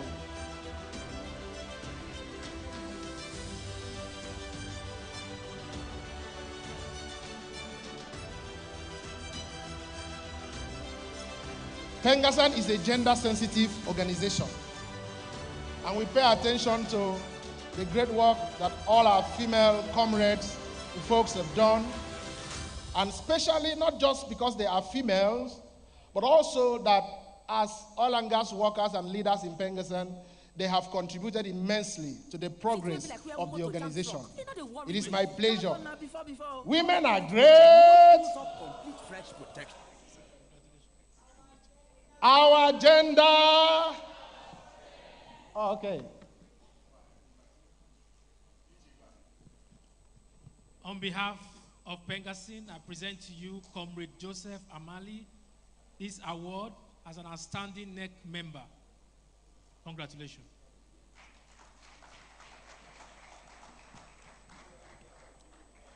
Next on the line, I think I would like all the ladies to stand up as we welcome the first lady to receive award this moment, Comrade Nkechinyere Nikki Duru.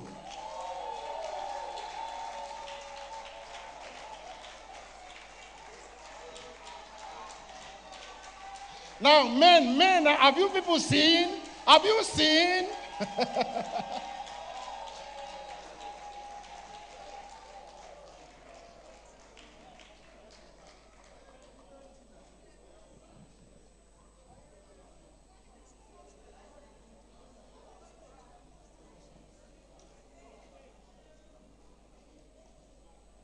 You see, when they say, when we want to talk, we say, women. And then women will say we are oppressing them. But in actual fact, we know who is oppressing who. We have been announcing men, the men will come alone. Now we call only one woman, the whole stage is full. Thank you very much. Please come closer. First, let me also commend Pengassan, at least for this diversity. I was wondering whether it's all men I'll be giving award to. Madam, even the way you've been carrying out the activity, receiving us, you've been a wonderful host. So, I am not surprised that I'm giving you this award. Even me, I will also have my own award later. On behalf of Pengassan, I present to you Comrade Nkechinyere Nikki Duru, this award as an outstanding National Executive Council member of Petroleum and Natural Gas Senior Staff Association of Nigeria. Congratulations.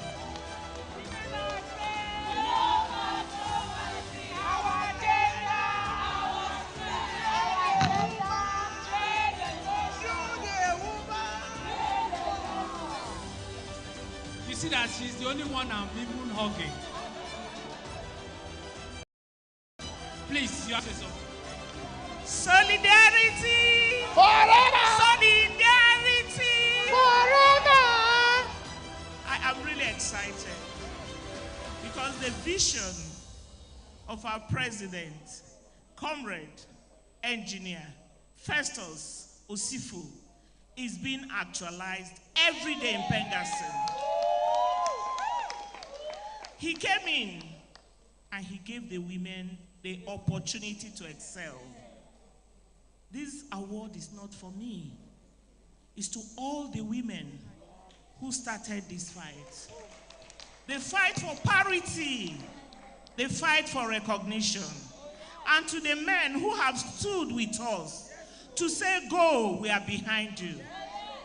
I want to recognize all the women that have been there, on whose shoulders I rode on. I recognize Comrade Lady Rose. I recognize forever. I recognize Comrade Evelyn Ijoma. I recognize Comrade Faith Usoro. I recognize in a very special way the Atayeshi one of Pengassan. The Miridoredo one of Pengassan. The Wanye Jemba of Pengassan. The bridge builder, the enablizer, the woman who connects of Pengassan. Comrade Engineer Ada Mbanaso. Women are great. Thank you, thank you, I would not thank you. fail to recognize my branch chairman, Sir, Engineer, Comrade, Chief, Foster Onyefuru. He's a chairman that is like no other one. He's also the TUC chairman, River State. I would like to recognize my zonal chairman, the end-to-end visibility, capacity, sustainability, capability, productivity, end-to-end visibility. The special advisor to the TUC president, Comrade, Chief, Etubomowo, Ayam Abeng. You are such a wonderful man. God will bless you. And to all the women in Pengassan Women Commission, too numerous to mention, Comrade Amoge, you're wonderful. To the women in Lagos Zone, amazing women, women that are exceptional, thank you so much. To all the zonal chairpersons, including those that are not here, thank you so very much. I would like to hand over this award to the lady of the memory, Comrade Ada. Thank you so much. God bless you. Women,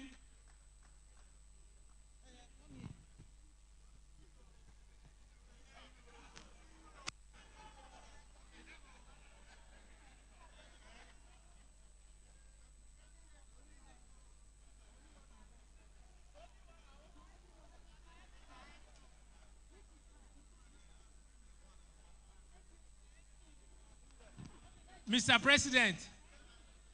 President, you are very safe.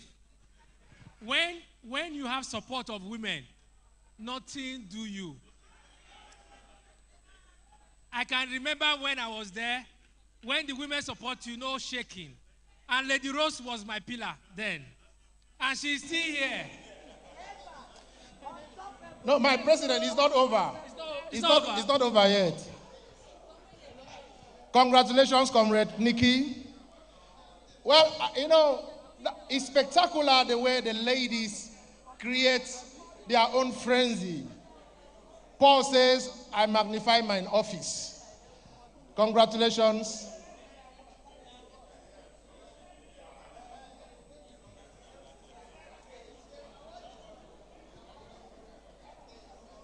We cannot distract this beautiful process. We have to put it on hold until it is done.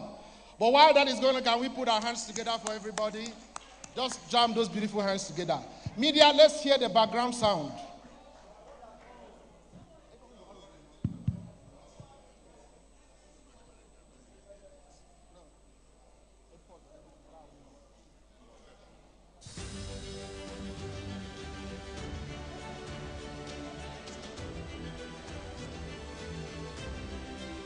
Thank you, thank you, thank you. The next on the line, the next award recipient, this time around, it is not a lady,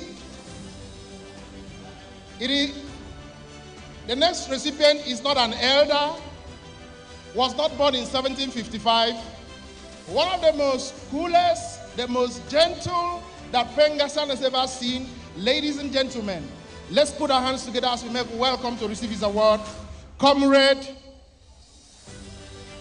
Emmanuel Lucas from Relentec branch of Pengassan. Can we have the ushers escort them down?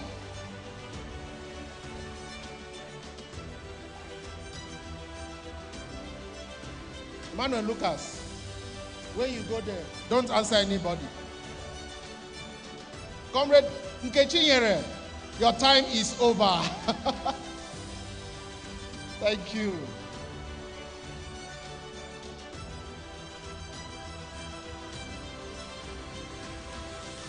On behalf of Pengassan, I present to you the Outstanding NEC Member Award, Comrade Emmanuel Lucas, in recognition of your outstanding Pengassan activities. Congratulations, Comrade.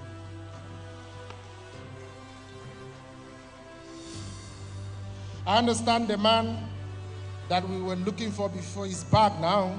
So let's make welcome Comrade Anyete Udo of Mobi Producing Branch to receive his award.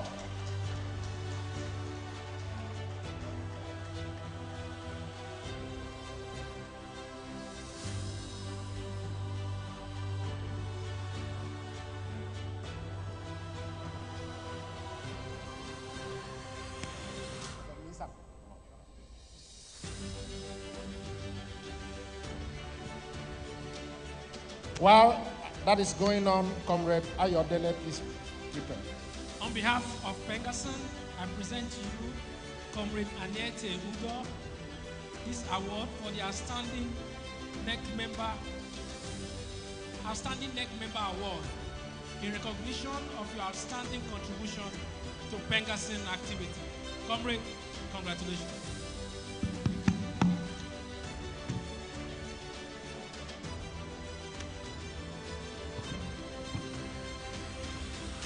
To do some magic to put the microphone. I thought all men will come out to support Anyete.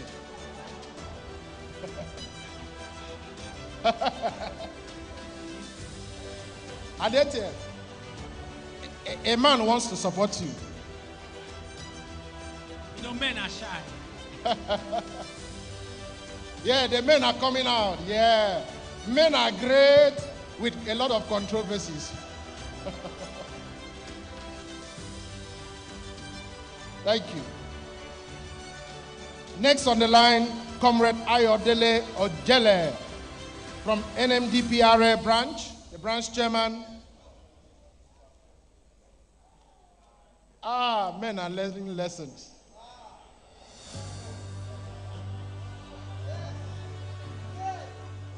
These are not mere men. These are not mere men. What women can do, men can do better. No, we can't do better. We can do also. Comrade, on behalf of Pengassan, I present to you the NEC Member Award to Comrade Ayodele Ojele in recognition of your outstanding contributions to Pengassan activities. Congratulations, Comrade.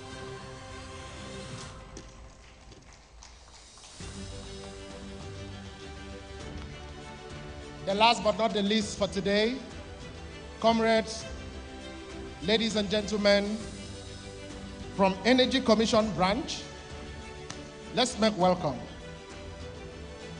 Comrade Promise Chukwu.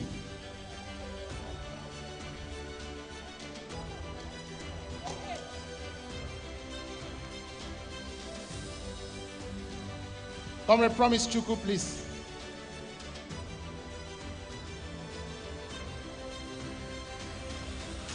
Watch. Comrade Promise Chukwu, you came alone. And alone you shall go back. Please, let's put our hands together for Comrade Chukwu.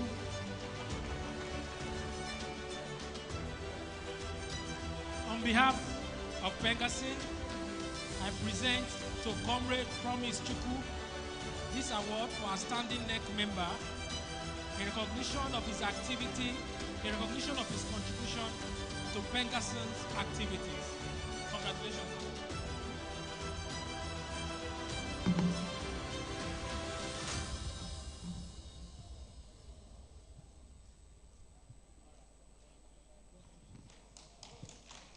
All right, comrades, ladies and gentlemen, I'd like to thank you very much. And that will be all for today. By this time tomorrow, we'll have another set of awards. And I'd like to say thank you to everyone for being a part of this. And I'm handing over, signing off to the MC. A round of applause for him, please. Let's put our hands together for the chairman of the Central Planning Committee of this 2023 Pengassan Energy and Labor Summit. Mr. President, I'm glad we are having active NEC members. And while the awards was going on, and something came to my mind, and what came to me was, Peter Isele, why didn't you do this in our time? I remember during his time one day, Mr. President, I went for a meeting. I decided, in my mind, I'm going to be quiet all through today. And while I was there, President Peter Isele was addressing the NEC. And after talking for 30 minutes, he said, comrades, Dr. Mbuk has not said anything since he came here. I didn't answer him. After another 1 hour, he said, Comrade Mbuk have not said anything since we came here. And as the NEC meeting was going on, he said, I paused. Mbuk, say something. And I told him, President, you are in order. And I hope you see how such people in your NEC today, who will be like Nathan, that will look at you and say, President, you are wrong. This is where we should go. And even though someone accosted me there and said I was the head of the kitchen cabinet of Peter Isele, but I was the one that criticized him the most in public. But those were constructive criticisms that helped Pengassan to continue to move forward. And that is what we're expecting from our NEC members. So a round of applause for all those awardees today and those that will get the awards tomorrow and so on. And also, President, I looked at your budget when the NPRO was saying, let's bring the roof down. I looked at your budget to build another hall for Transcorp if he brings this one down. And I prayed that the building shouldn't go down so that we'll go safely. And the building is still standing. At this juncture, we're going to call it a wrap for today, and we'll come back tomorrow. But before we go, let's quickly have closing remarks, a vote of thanks. But before it comes up, please note, after this, we're having lunch. And I believe all the women that came out, they have gone outside to ensure that lunch will be served properly. So it's not enough to come and take a word, though. Let's ensure lunch goes round. So please, after this, and when you're going for your lunch, I have to give you this warning. Go with all your properties. Please don't leave anything in the hall. Don't leave anything in the hall. And as a mark of respect for the lunch, the president will lead the members of the high table or the entourage here, the dignitaries, then will follow suit. Let us not just go there and take over everywhere and they see nothing to eat. I'm calling now on the Deputy President of Pengassan, Comrade Kabiru Dan Anzomi, to come and give his vote of thanks before we call it a wrap for today. A round of applause for him. A round of applause for him.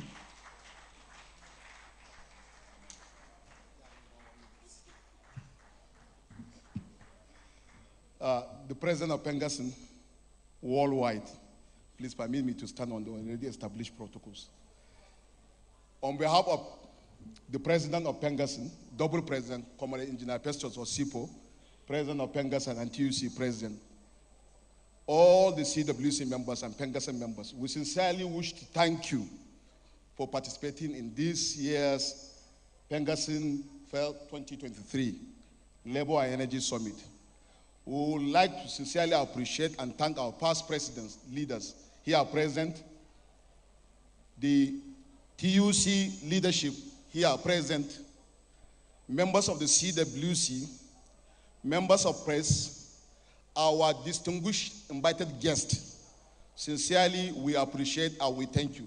We thank God for the successful hosting of day one of this event. Tomorrow is another day. On behalf of he for she, Comrade Engineer Festus Osifo, I wish you a successful day. Thank you so much. Thank you very much, Deputy President. Before we go, comrades, the President have asked me to inform you that tomorrow we should be all seated by 9. Please, he wants us to be in the hall by 9 o'clock. He will be giving his opening remark by 9:30. Today, most of us were not here when he walked in here. As a sign of respect, please let us come in by 8:39, be seated. We are all released for this event. So any other extracurricular activity or whatever you are doing, make sure you come in fresh tomorrow for us to start. He has asked me to inform you to be here by 9. He has also asked me to inform you that please, we need to sit in the hall, especially when the public session is ongoing and people are giving those speeches and the live streaming is ongoing. Today, a lot of people were outside doing so many things. The hall was almost empty. Please, let us take note. Tomorrow, we need to come here and come early enough. A moment, please.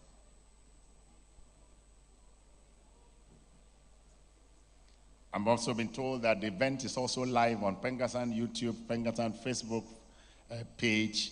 Please do well to share it to all your branches so that they can also watch what is going on. Please, thank you very much. Shall we stand to our feet as we take our solidarity song?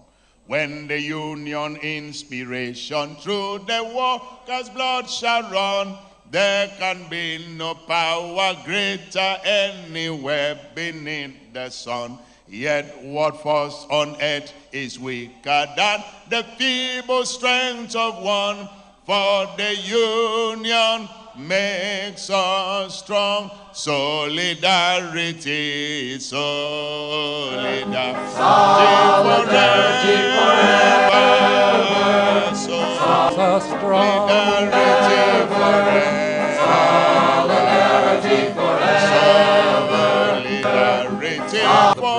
Built the cities where they trade, dug the mines and built. Union makes us strong. Victory, there is victory for us. Victory, for in a struggle, for our union.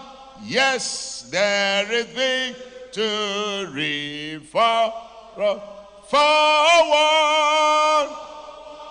Forward and backward, in the struggle for our union. There is victory. Great Pengassan, great Nigeria, Aluta, Victoria, women are great. Our gender, solidarity. Thank you very much, comrades. Let's have a safe afternoon. See you tomorrow, 9 o'clock. Thank you. Thank you.